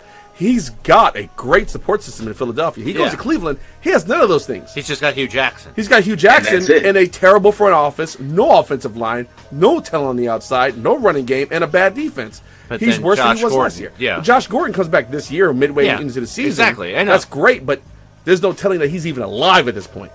Yeah. And he's a big guy. But he'd have gotten his ass kicked. he would have, that He'd beat have Kaisered his way through the season. the he beating would've that taken he a takes lot in of Philly hits. would have been way worse in Cleveland. So, yeah. But yes, we are totally happy they didn't see him as a top 20 quarterback because he's more than a top 20 quarterback. Hey, look, And I'm sure you guys will be fine next year with him. I'm sure we will. Honestly, he's got. I mean, at this, hopefully years from now, people compare other quarterbacks to him the same way that the greats are getting that they can compare like him to the greats. Yeah, right. Because who was John Elway compared to? Who was Tom Brady compared to? Who was Aaron Rodgers? Who was Brett Favre compared to? Brady's always compared to Montana. I guess that's a fair comparison. That's actually fair. But all right, you can go like, but who was compared to Tarkenton? Like, who did Tarkenton compare to? Tarkenton created his own mold. Yeah, he did. I think the only person that I can think of that was even remotely compared to Fran Tarkenton was probably Mike Vick because he's Russell Wilson. Russell Wilson. Yeah. Russell Wilson gets compared to Tarkenton, and Michael Vick is more of a Vick is another mold. one like a Tarkenton. I think Michael Vick's Vick's more of a Cunningham because Tarkenton didn't actually go upfield a whole lot. He ran around the backfield, made it happen with his arm at the end of the day. Yeah. Same way Russell Wilson does. Vick would tuck the ball and roll immediately. Which makes him more of a Cunningham style player. Yeah. Randall Cunningham when he was younger. The ultimate weapon. Ultimate weapon. But hopefully, you got a guy like Goff or Wentz or even Prescott to where the future players are compared to them. Yeah. Because of their exploits. But I'm it hurt. It hurt to watch him go down. I kind of knew it when he got hit. I was like, ugh. And but then he's tough. He'll get leg, up, and then he gets up, and he still completes it. But you knew something was wrong. Something's wrong. You knew something was wrong. So, hey. like I said, look, Nicky Sixx is gonna have to go out there and do his thing. It's on him. But I got faith. We're gonna get that first round bye and home field advantage, and we're gonna win a couple playoff games. Hopefully, a bunch of them. So, meaningless football time. Thank you. What was that? Meaningless football time. The Cardinals go to D.C. to play the Red Hawks. Nice. So which set of red birds are we rooting for tomorrow? I'm actually going for the Cards. Even though AP's done. Yeah. With a neck injury, so I think he's done. Done for career. Done for career. He needs to hang up, like I said. Look, football player the pads, and the cleats, the switch. Yep, switch enthusiast, Adrian Peterson. So exchanges his beat and switch for his Nintendo Switch. I like that one. I like that one. That was pretty witty. Because he beats his kids. Because he's a piece of shit. Because he's a piece of shit. But yeah, I got the Cardinals taking this one 28-20 against the Red Hawks. I have the Red Hawks winning this one 34-21. See, the thing about it is they're depleted and they're defeated. They know they're not playing for shit. They know Kirk family member will not be there next year. Their receiving core, they're not playing. And I say that Kirk family member is playing for a contract next year, and he explodes. He's already got his contract. I think he's just trying to polish the resume a little more. I think he's set. So, what about you, Brandon? Red Hawks or Cleveland? Or Arizona. I'm taking the Cardinals, man. Okay. Because shit, I don't even know who their quarterback is at the moment, but I just love Larry Fitzgerald, man. Oh, he's a likable guy. Yeah, he's a great guy. So Packers at Carolina. So Aaron Rodgers makes his return in this game. He's been out for 7 weeks with an injury that should at least take 8 weeks to recover from. But he's back early. But on his throwing neighbor, Rodgers is here. Yeah. So Bleacher. Gridiron Heights did a great John Wick thing on Aaron Rodgers. Kotat. Yeah, it's pretty funny. If you haven't seen it, it's on YouTube. Go ahead and look up Gridiron Heights, and it'll pop up. Man, it's really funny. I don't think he's going to be enough though. I don't either. I think Cam is locked in, and really wants. He's willing to do whatever it takes to get to the playoffs. He knows that if he loses to the Packers are in control of that wild card spot. Mm-hmm. So they're going to have to do it. Like I said, I think Rodgers is back, which is great, but I don't think he physically has it to make it happen at this point. I think he loses this game 28-35 against the Panthers. Yeah, I'm of the same bent that the Packers are not going to have enough with Rodgers, and they go down 33-20. What about you, Brandon? I know you hate the Packers. Of course I'm going against the Packers. I'm taking the Panthers in this one, man. Clean sweep. And as great as Aaron Rodgers is, I think he may still have a little bit of rust on that throwing shoulder. So, yeah, I'm taking the Panthers. And not only that, but Dirt alluded to the fact that the Packers would jump into the playoff race. No, they wouldn't. They're still behind 1, 2, 3, 3 teams in front of them just to get to the 6th seed, which is currently controlled by the Falcons. Mm-hmm. The Panthers Falcons are going to Falcon, dude. The Panthers are the 5 seed locked in right now at 9-4. They've got a game lead on the Falcons. The Seahawks are at number 7. You got the Lions, who are currently playing right now at the number 8. It's an improbable route. Yeah, they need a miracle. But the thing is, there's a chance. And that's why they're rushing Aaron Rodgers back. Right. They still have a chance. Brett Hundley kept them in, kept their playoff hopes somewhat alive. If they had lost to Cleveland on Sunday, it'd have been a wrap. It'd have been a wrap, and Aaron Rodgers misses the rest of the season. They absolutely have to beat Carolina, and Carolina knows it. And I don't think they're going to let Rodgers come in there and do to them what he does to Dallas every year. Yeah. I don't think they're going to let it happen. So, Nope. All right, so moving on. Texans versus Jags in the game I don't want to watch. Because it's going to get ugly.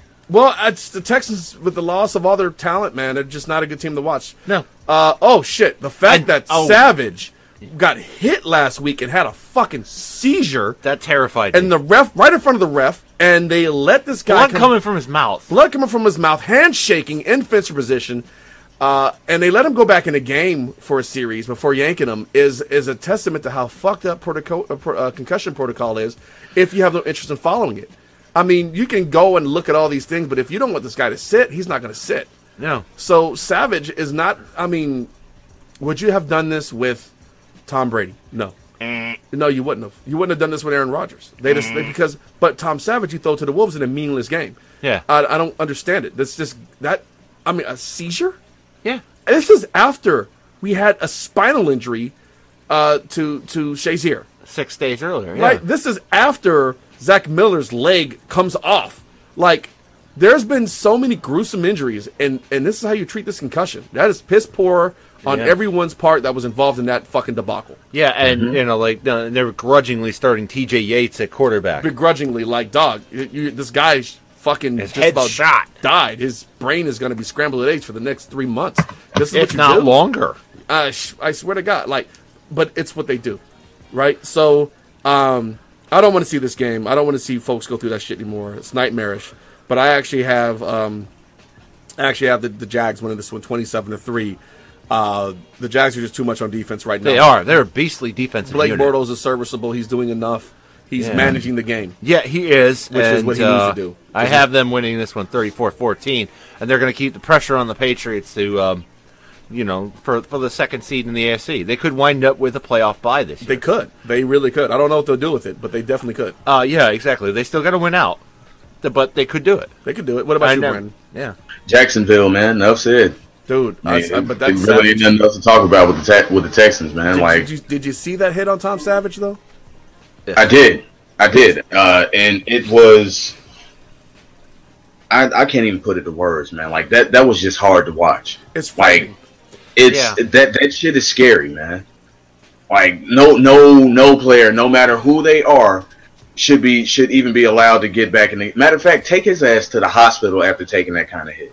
Right. He should have been to the hospital. Yeah, like, I remember I was telling you earlier, I saw something like that in college about 8 years ago with Javid Best. He wound up going on to play for the Lions. Yeah. He kind of got helicoptered and landed on his neck.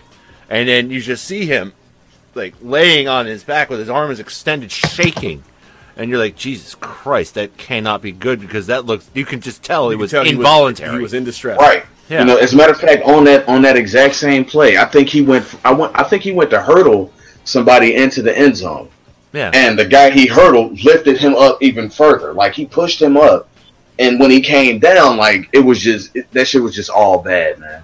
So what are the chances that these guys are fudging their baseline to pass concussion protocol easier? What are the chances I mean, it's a very distinct possibility. I mean, how can I don't have the intricacies of the baselining process. I don't know the intricacies of the concussion protocol itself myself. But I know they check your cognition and everything else like that. Yeah. Can you fudge cognition? I mean, I don't know. Like concussions, every concussion is you different. could probably run on autopilot enough to fake it. I know I have. Yeah, I've run on autopilot before and had like no short-term memory, but like figured it out as I went, and I should have been out of the game. But that's before. That's back when concussions were kind of cool. Now, when I got my concussion, they took me out immediately. Well, so I was in the Marine Corps. I was at the 1st Marine Division, comm company, and we had a football team for headquarters battalion. Yep. And we were playing. I forgot who we were playing, but we were on Polgus on Pendleton, and we were playing against some team. Polgatraz. Yeah, Polgatraz. Home of 11th Marines and a bunch of other things. Yeah, I did some time there. Yeah.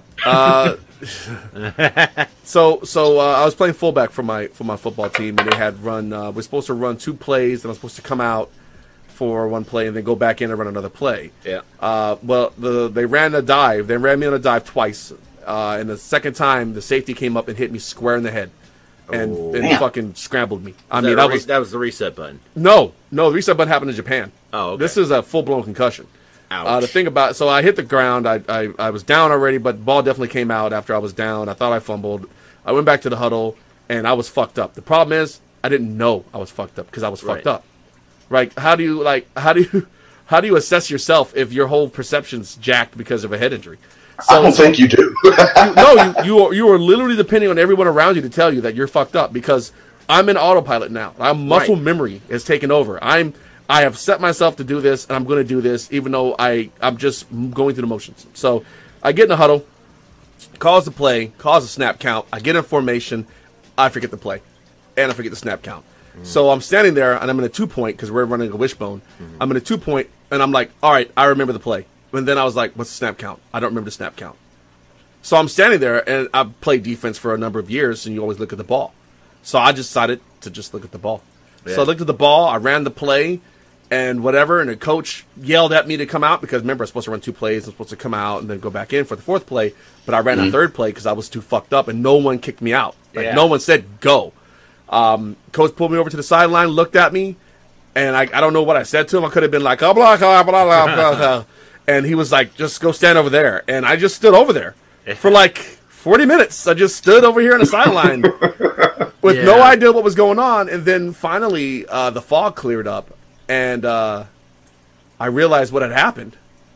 And I was like, holy shit, dude, I was fucked up. Did it stop me from playing? No. I went right back in the game. Yeah.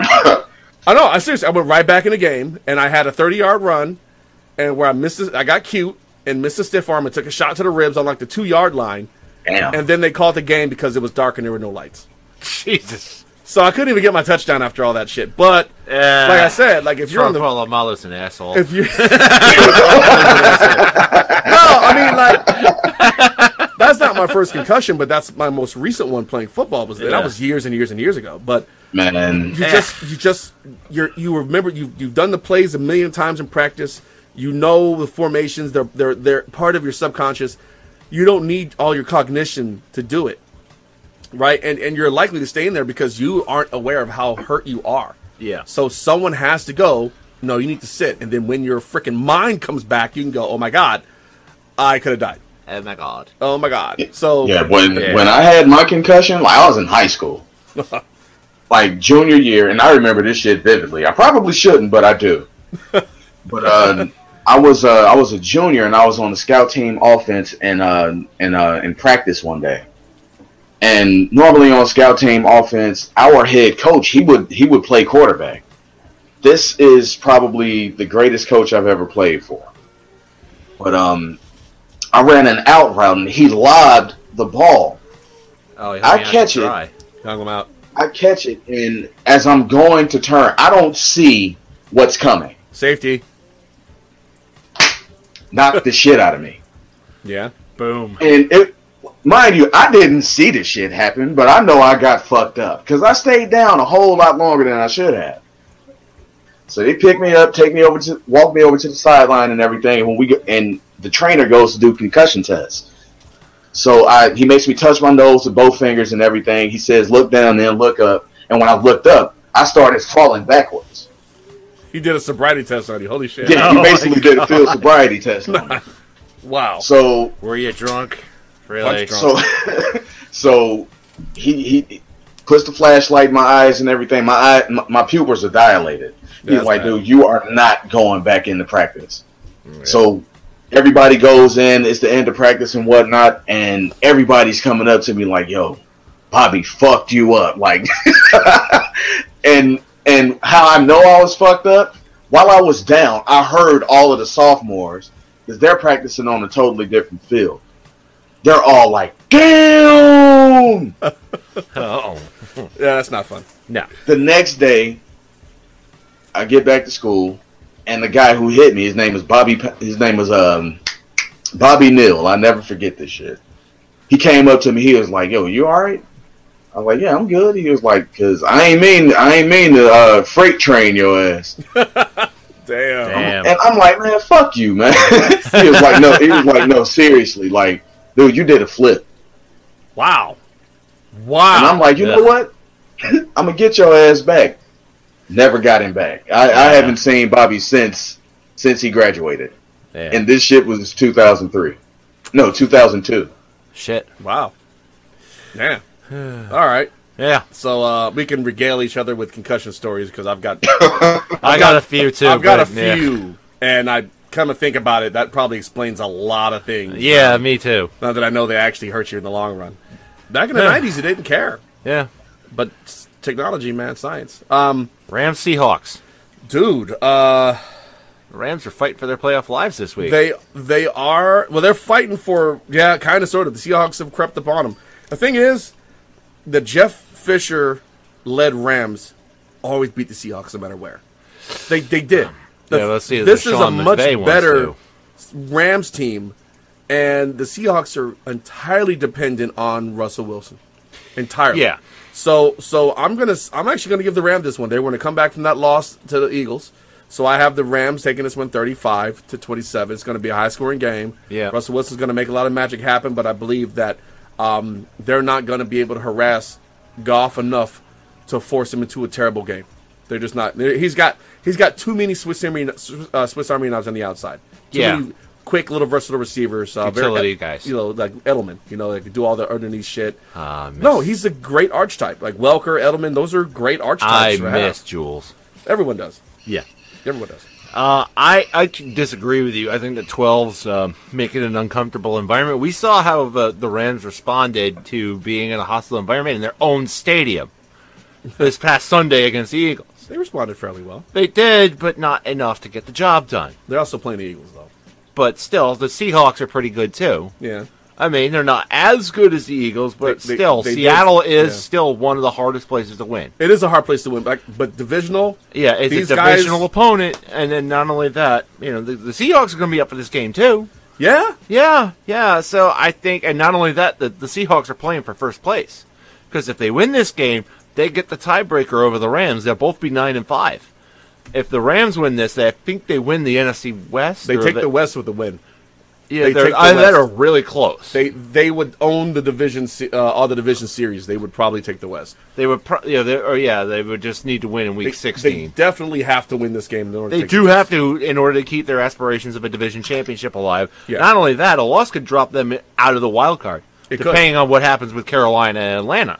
Yeah, good. These are They all. could. These are So all this plausible is scenarios. really, we're getting into it. It's going to be, This is why they stack division games at the end of the year. yeah, and that's what's going to make this so fun. Right. The last couple of weeks of the season. So, yep. Speaking of fun games to watch. Hold on. Brandon, how you feel about the Rams and Seahawks? Oh, this one is a hard one to call because the Rams are playing pretty good football, but they're also going to Seattle. Gurley, got to deal with Todd Gurley. You got to deal with Todd Gurley. I think I'm gonna take the Rams, and they're gonna squeak by with this one. All right. That's fair. That's fair. Either outcome's plausible. I mean, this is the So we got some divisional game. 2-on-1 action here. Anything's sounds possible. really gross. All right, so Patriots and Steelers. All right, the Steelers squeezed by in a barn burner against the Ratbirds in Pittsburgh, right? Yeah, it was in Pittsburgh, just like this game. Ben Roethlisberger shouldn't have to put up 500 passing yards to win by a point. Yeah. But this is the game they've been looking forward to. The problem is Ryan Shazier, who's the core of their defense, is on a gurney probably still. Bye. He's gone, maybe forever. But I honestly believe the Patriots take this one. I can't believe I'm saying this. The Patriots take this one by 1. 27-26. I don't believe their defense can recover from the loss. I think the talent drop off between Shazier and his replacement is too big to deal with Tom Brady. I'm going to agree with you on that one, but I think it's going to be a little bit higher scoring. I got this one going 38-34 Patriots. It's going to be a one-possession game. Yeah. Because the Patriots' offense will exploit the weaknesses left by Shazier's injury. Right. Gronkowski will be back. Yeah. You've got Deion Lewis. You've got James White. You've got Rex Burkhead. You've got Chris Hogan coming back from injury. You've got Danny Amendola. Dwayne Allen has been playing better and late. Adrian Waddle should be suiting up at right tackle instead of Cameron Fleming. So I think the Patriots, all the weaknesses that were laid bare in Miami on Monday, will not be weaknesses against Pittsburgh on Sunday. It was kind of the same thing where Belichick got caught looking ahead too. But in the sense that, I think we can beat Miami without these guys. And that's why he put a lot of them on the injury list. For a team that habitually pantses Belichick, you'd think he'd be really tuned in for that game. Right, I know. It's very un-Belichick-like to have one team give him this much of a headache. Yeah, especially that you play him twice a year. I think it's great that there's at least one team that gives them a tough time. Right. Even though they suck any other time. Yeah, and I think with the Steelers' offense, the problems they're going to give the Patriots too. I mean, they got the killer bees all together. We did not have Le'Veon Bell for a big bulk of the AFC title game last year, and that really, tilted that into a lopsided affair. And the Steelers are up for this game. I mean, we know what Mike Tomlin thinks of the New England Patriots, and from judging from years past and just clips posted on Facebook Live. Thank you, Antonio Brown. We're going to go up there and we're going to play them assholes. Yeah. Well, you guys are assholes. We are. We know. That's fine. Well, we know. Yeah, but what I'm hoping is that the Patriots will eke this one out, 38-34. And then in the playoffs, Tomlin's going to have to come up with another excuse as to why he lost in Foxborough. Game, set, match. Very, very in-depth there. Brandon, how are you feeling about this game? With this one, it's another tough one to call. It's a tough one, yeah. I think I'm going to have to go with the Patriots on this one, man. Yeah, I mean, look, I think if Shazier is healthy and playing, I got to give this one to the Steelers. Right. Yeah, it'd be a totally different game if he was playing. And the Patriots are getting Gronk back. So see, the big thing though is whether or not Marquise Flowers and Kyle Van Noy suit up for the Pats on defense. Yeah. That's because if they don't have a healthy defensive front seven, it's gonna be a long day fucking with them. If they can't come with pressure off the edge, then Roethlisberger's going to tear them apart just as much as Brady tears apart the Pittsburgh defense. The thing is, you don't really have to use Roethlisberger. Look, Le'Veon Bell, his stiff arm is so underrated. Yes. It's stiff. I've watched him put like 3 or 4 defensive backs straight to the shadow realm with his stiff arm. Straight. I'm not talking about get off me, bitch. I'm like putting them into the turf. I bless you in the name of the Father, Son, the Holy Spirit, and these nuts. Bow! Yeah. It's gone. Exactly. Gone. And not only that, but his hesitation as he goes to the hole, he hops. Yeah, that's always been his thing. It's hard. It's hard to take down. You really, he's the only one who can do that, period. Yeah, and you've got Brown and Bryant and Smith-Schuster's back from suspension. He may play too. It's going to be, like I said, if they have Shazier, that defense is much different looking, and I think they pull this off. But I'm not sure the defense can stop. If it comes down to a clutch moment, and the Patriots have the ball, it's a wrap. Yeah. And something I just thought about. Yeah. Antonio Brown. Yeah. If he can get 164 yards in each of these next 3 games, that puts him over 2,000 yards receiving. Oh Lord! Wow. Possible. He's a monster. Yeah. It's definitely possible. So first wide receiver. And also, the other thing that's really possible is that this game will decide the AFC representative in the Super Bowl. Very true. Pretty much. Very true. In fact, unless Jacksonville surprises everyone in the postseason by knocking off one of these guys, it's the AFC's pretty plain. It's Pittsburgh or New England. That's pretty much what it's been. Yeah. Everybody else is just there to fill out the card. The Jacksonville is surprising. They could make some noise, but they haven't done anything yet, and we don't know. But we got 7 Super Bowls between those 2 quarterbacks suiting up tomorrow. Yeah. So we'll see. It's going to be a hell of a game to watch. One hell of a game. So I'll tell you what's not going to be a hell of a game. The Titans and the Niners. Let's just zoom through this shit because they're both all right. Titans 12, Niners 14. I hate their offense. It's boring, and their defense is not great right now. So Jimmy G gets another win. You see, I want to say that Jimmy G is going to get another win, but I got the Titans taking this on 21-16. Plausible. What do you think? I'm going 49ers. Next. All right, Cowboys, Red Dads. We them boys. We going to the Super Bowl. No, you're not. But you are going to get a win this week. So, for him, I'm calling y'all a 3-point loser. Y'all are playing in Oakland. You played a really, really, really bad Giants team, and for the most part, you're like one missed tackle from this being a close game. Cowboys 17, Raiders 20. I don't believe that you have enough answers. You still have to deal with the fact that Elliott's not going to be there. The Raiders are playing for their season as well. Yeah. I believe that this is a team that puts the nail in the coffin for the Cowboys and puts to bed their postseason aspirations. I disagree. That's fine. I think that the Cowboys get this done and put a nail in the coffin of the Raiders' playoff hopes. That's a plausible outcome? Yeah, I mean, Sean Lee was playing well last week. He came back to the Cowboys, and I think, with him, they have the ability to neutralize Marshawn Lynch and those big runs that he creates, and then and Derek Vehicle and the Raiders take an L, and they're done. I don't know, man. Amari Cooper's back, isn't he? Is he back? Yeah, he is back. He's out. He's out. He's out with an ankle. Oh, that could be bad. Yeah, so I don't think Derek Carr gets it done. We'll see. Ultimately, the game's going to get played. So you had them taking it 31-17, huh? Yeah, 31-17. All right, boys. All right, Brandon, where you at on these teams? I'm gonna go ahead and roll the Cowboys, man. Like I think they'll be all right. I think they'll be all right. They'll weed their fans along a little bit longer before somebody probably finally puts them to bed. I'm taking the Cowboys in this. It's probably going to be the Eagles in Week 17 that puts them to bed. It would be very poetic, but I can Would see it it happen not? before that. I want that game to be one of those games that we just go through the motions on. Yeah, I know. All right, so the Falcons and the Buccaneers. The Buccaneers are terrible. Yeah. Falcons 20, Buccaneers 9. It's in Tampa. Tampa still has problems kicking. Jameis Winston, is he back yet? He's a shit stain. Doesn't matter. Fitzmagic's not going to get it done if he's in there. I don't have faith in the Bucs. They were supposed to do well this year. They've let everyone down. So let me down. I was one of the people that thought they would do well. You're one of several people. There's several big personalities. I believe Gruden. Yeah. Gruden made a statement, and the guy brought it up during the broadcast, and you could tell just from the sound, the lack of sound, that Gruden was killing him over and over in his mind. Yeah. Well, speaking of which, it's on Monday Night Football, and he'll have a chance to answer those. Yeah, he will. But you tell me never to trust Atlanta, but this week I got them taking this 35-7. The Bucs are terrible. You got to go with Atlanta. Terrible. Dirk Keller's getting fired. Should. We'll see. Watch him get fired, and the fucking Bears pick him up. Yeah, but then will the Bucs bring back Lovey? Will the Bucs bring back Lovey Smith? They ought to. Yeah. I mean, it can't get worse. I mean, it could. It probably won't. Wait. They should never fire him in the first place. They can. You can always beat the Browns. Yeah. Where you at with this one, Brandon? Falcons.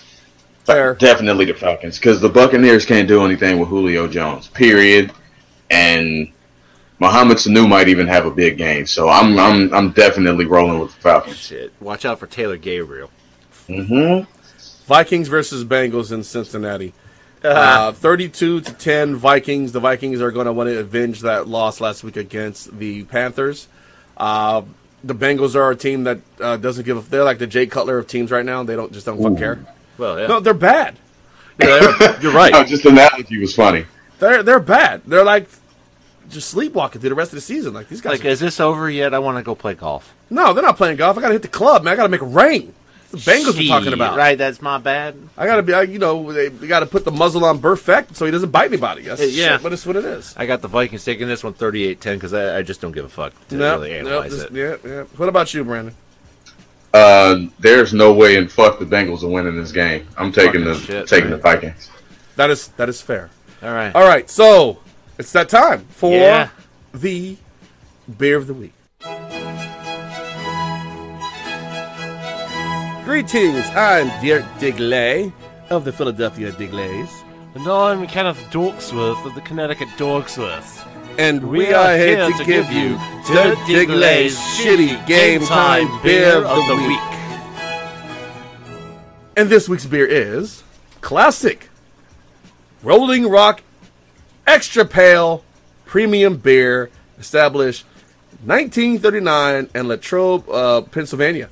I believe that's West Pennsylvania, Yeah. by Pittsburgh somewhere, right? Yeah. All right, so I remember fucking with this a long time ago. Yep, from the glass-lined tanks of old Latrobe, we tender this premium beer for your enjoyment as a tribute to your good taste. It comes from the Mountain Springs to you. 33. 33. I now pronounce you man in beer. Nice. Remember that commercial? It's an old one. Wow. Let's give it a taste, man. There you go. If I wanted to date a boring woman who was neither ugly nor sexy, I would, this is the kind of analogy I would draw. Wow. Okay. It's just a very plain beer. It's It's got a little bit of an aftertaste. it's a meh beer in that it is neither good nor bad. You were correct in that assessment. It's ultimately though, it's a great game time beer in my opinion because it's so. You want to drink a lot. It's not the flavor of the beer is not going to distract you from the game. Nope.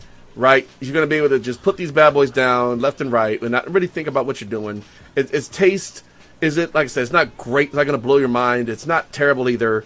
It's adequate. This is an adequate beer. Yeah. This is an adequate beer. For the price point, I guess is right where it should be. So It's not a pleasant surprise like Hams was back then. Party with Hams. Party with Hams, baby. It's not the classic like High Life or MGD. Like MGD that had a bold flavor to it. You knew you were drinking beer. It's plain. But it's not bad. This is a good beer. So I would totally recommend this during the game. If you can get these in your stadium or if you can get these in your house while you're watching the game, go for it. This is a good beer.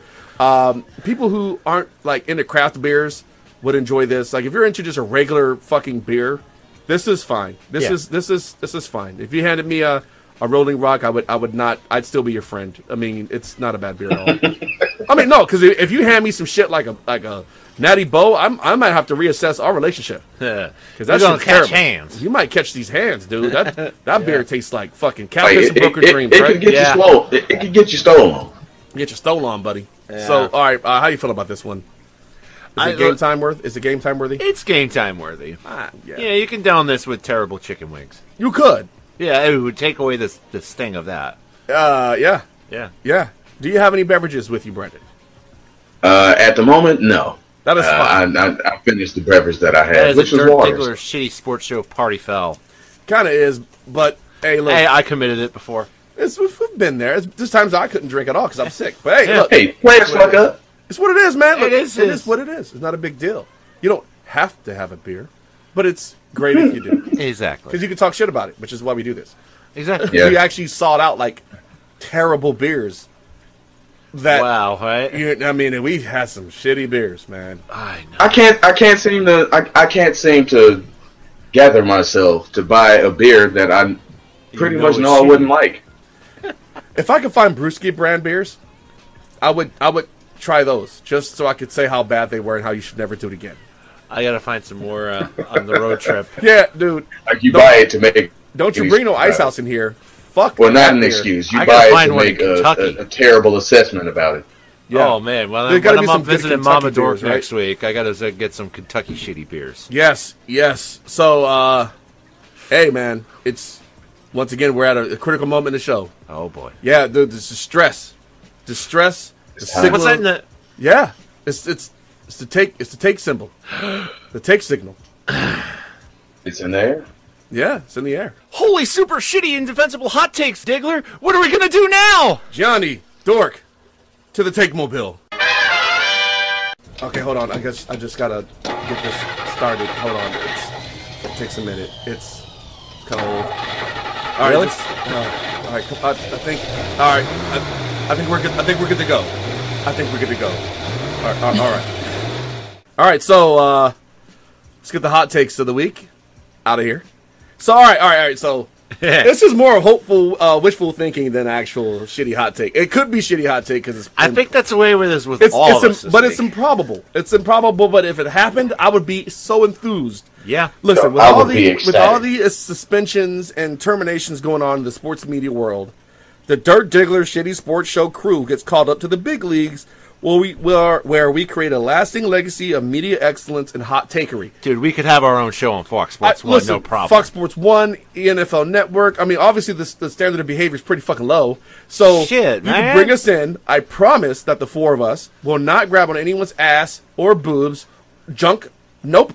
I won't. We will not expose sausage. We will not be exposing sausage. We will not be parroting anyone. We will not be sexting out of nowhere. These are not things. We will not demand that the ladies do anything they would not want to do to us themselves. Or the gentleman, because, Exactly. Gianni, exactly. I highly doubt she would ever do anything disgusting like that. Exactly. But I think we're worth it. And I like this. So this is one of those hot takes that's like super improbable. Shit, just put us on ESPN radio. I think we're good for We that. kill that shit. But here's the thing. We can't change the character of the show. We got to be able to say all the shitty things we say. Right, so XM. XM. I mean, fuck it, dude. Like, There you go, exactly right there. If Barstool Sports, which is a somehow lower brow version of what we do, Right. Barstool Sports is like if we had no moral compass, we'd be Barstool Sports. Fuck it. Seriously, Yeah. like they similar content, better access though. They have Right. better access. That's their actual job. But yeah, dude, I think we could do great if given that platform. I mean, so if anybody happens to overhear this and knows an exec, have them hit us If there's up, somebody who knows somebody. or who knows somebody who might know somebody. Yeah. I would seriously consider quitting my job for it. It depends on the payout, man. I'm not quitting for $20K. Hey, I'm not under quitting for $20K. contract, and I would have to deal with some stuff called liquidated damages. So hey, if you happen to need some personalities for your show, You need on-air talent? We're you guys. we're your guys. Dirt Diggler Shitty Sports Show at dirtdiggler2023@gmail.com. Hit us up. What about DirtDigglerShittySportsShow.com? DirtDigglerShittySportsShow.com. We have a website. That's right, we now have a website. We're still building it, so it's kind of It's a shitty website. It's a just shitty website, so it fits the theme of the show. But It's we're going thematic. to try to church it up. So all right. That's my take. So Kenny, I'm going to keep it up with a little hopeful but shitty vibe here. Lots being made about the winter meetings, and with the Yankees acquiring Giancarlo Stanton in trade. Ooh. Yeah, so now they have a 52 home run hitter and a 59 home run hitter in their lineup, and they just re-signed CC Sabathia, and it's looking like they're going to run away with the division. I say bullshit. nay. The Red Sox will counter the Yankees' moves by signing both J.D. Ramirez and Eric Hosmer, and they'll win the AL East because Giancarlo Stanton ain't shit and the Yankees are fucking awful. Yeah, that's right, Word. Ted. Word. That's right, Tell man. him. We're going to be a wicked pisser in 2018. God. Let's go Sox. This guy rolled into my house last week wearing wearing Red Sox socks. Are you still wearing them? All right, he's also wearing them again. They're My Red Boston Sox. Argyle Sox. Boston Argyle socks. They're red, white, and blue. It's The ridiculous. classy touch. Classy. That's what I'm all about, Clay Silverhey. Yes, he is. So, Brandon, your take, sir. Yes, sir. Your take. Considering that I really don't watch baseball until the playoffs kick off, I feel you. here's my shitty hot take. The World Series in 2018 it'll be a Subway Series between Please. No, please continue. Please say continue. check this out, the Chicago Cubs and the Chicago White Sox. Wow, that is a mind-blowingly terrible take. I love it. That's what why I I'm said here pitch, for. please. I love it. I love it. I love it. So apparently this week, it's Takes of Hope. So like you have Locks of Love where you can donate your hair to a cancer patient. It's like We why have your Takes of division Hope. sucks. Where there's hate, there's hope. But there's hate, there's hope. There's Yeah. hate, there's hope. So I'm looking forward to next year's Why Your Division Sucks. With all the shit that went down this year, Oh man. oh my god. And then we can kind of get away from the historical why the division sucks and kind of stick to 2017 to 2018. 2017 Was fucking weird. sucked. It fucking sucked across the Yeah. board. Yeah. Between ACLs just randomly exploding. Yeah. Can I legs donate come my up- ACL to Julian Edelman? You know what? You know what the most Googled thing was last weekend? How to donate an ACL to Carson Wentz. Oh, for I God's can sake. tell you right now. We came up with that one in the preseason in New England, and now you're stealing it. Damn it! If it brings me a championship, I'm all for it, man. Fuck it. Yeah. How do we donate our ACL? Yeah, we're asking for a friend. Asking for a friend. Dude, I'm telling you. Yeah. Like, Julian Edelman, as much as he loved, I don't think the folks love him as much as Carson Wentz is being loved right now. Well, yeah, because 95% of America hates the team that Julian Edelman plays But for. folks respect Julian Edelman. But there's Jules, there's nothing to hate about Carson Wentz. There's like Yeah. you can hate that he's like a redhead, I guess, if you're into that kind of shit. But He has no soul. he's a wholesome dude who's very likable and very good at what he does, and he's and very kills exciting to moose watch. on his off time. Well, I mean, you can hate him for that. it's kind of like my hatred for Aaron Rodgers. Like, I don't hate him because Packer. Actually, I do hate him because he's a Packer. Okay, whatever. Okay. It kind of pisses me off that he's so fucking good. Like, Yeah, shit. dude. Bullshit. Yeah. Yeah, that's how I feel. It's really hard. Like, it's really hard to hate on somebody like him. Yeah. He's got a magnetic personality. He does. Yeah. So, either way. So look, hey, like that's the show. Yeah. I know we touched on some really like dark shit in the beginning, but look, gentlemen, It needed to be talked about. yeah, we got to talk about that shit. Like, you got to have the conversations, and all of us know somebody or knew someone who was a total piece of shit when it came to that kind of Yeah. stuff. And really, the best thing you can do for that person is to help them grow out of that. Yep. And help so that the next generation doesn't inherit that kind of fuckery. Exactly. So, I wanted to be sure we got that out the way, but And also, next week's Christmas. yeah. So we may not do a show next week. I'm thinking about it. You know what? Next week, no show. Next Happy week, no holidays. show. Happy, enjoy your holidays. Don't worry about us. Brandon and Dork and Gianni, we're all going to enjoy ourselves and our families and whatnot for the holidays. If you don't have, if you're like in the service and you don't have one, borrow a family from one of your seniors. Exactly. That's what I used to It do. happens. Is I It invite happens. folks over. Yeah, you did. You did that a lot. Yeah. And look, you're on an island. What are you going to do? Yeah. So, look, everyone be safe. Weather's getting nasty. Enjoy yourselves. Brandon, you got any parting words? Enjoy your holidays. Enjoy your families. Enjoy the families you just so happen to become a part of, and just be good to each other. Cool. So, as usual, hit us up at dirtdiggler2823@gmail.com. Hit us at www.dirtdigglershittysportshow.com. Nice. .com or .gom? .com. Okay. C-O-M. Right. Oh, you can always hit us on Facebook, on Twitter, on Instagram. Brandon's our social media manager now. Yeah, exactly. He Where you got to increase our media presence there, new guy. dude. I was voluntold. Fuck. Yeah, well, you walked right into You it. kind of did. I did. God You did. damn it. You're Yeah, you did. Social media guy. social media guy. So you can also hit us at KNP 278@gmail.com. All right, so hey, that's how you hit us up. All right, YouTube and SoundCloud and Mixcloud and where we are. The content should also be on our website, dirtdigglershittysportshow.com. It should be on there. Because our social media guy's awesome. Yes. I got a cool young guy working on the webpage. I got hosting a domain. It's pretty cool. Kick All ass. right, so Dope. hey, look, as usual, it's been real. It's been fun. Brandon, It's been real fun. Dirt Diggler, The Dork. and Brandon. out. Out.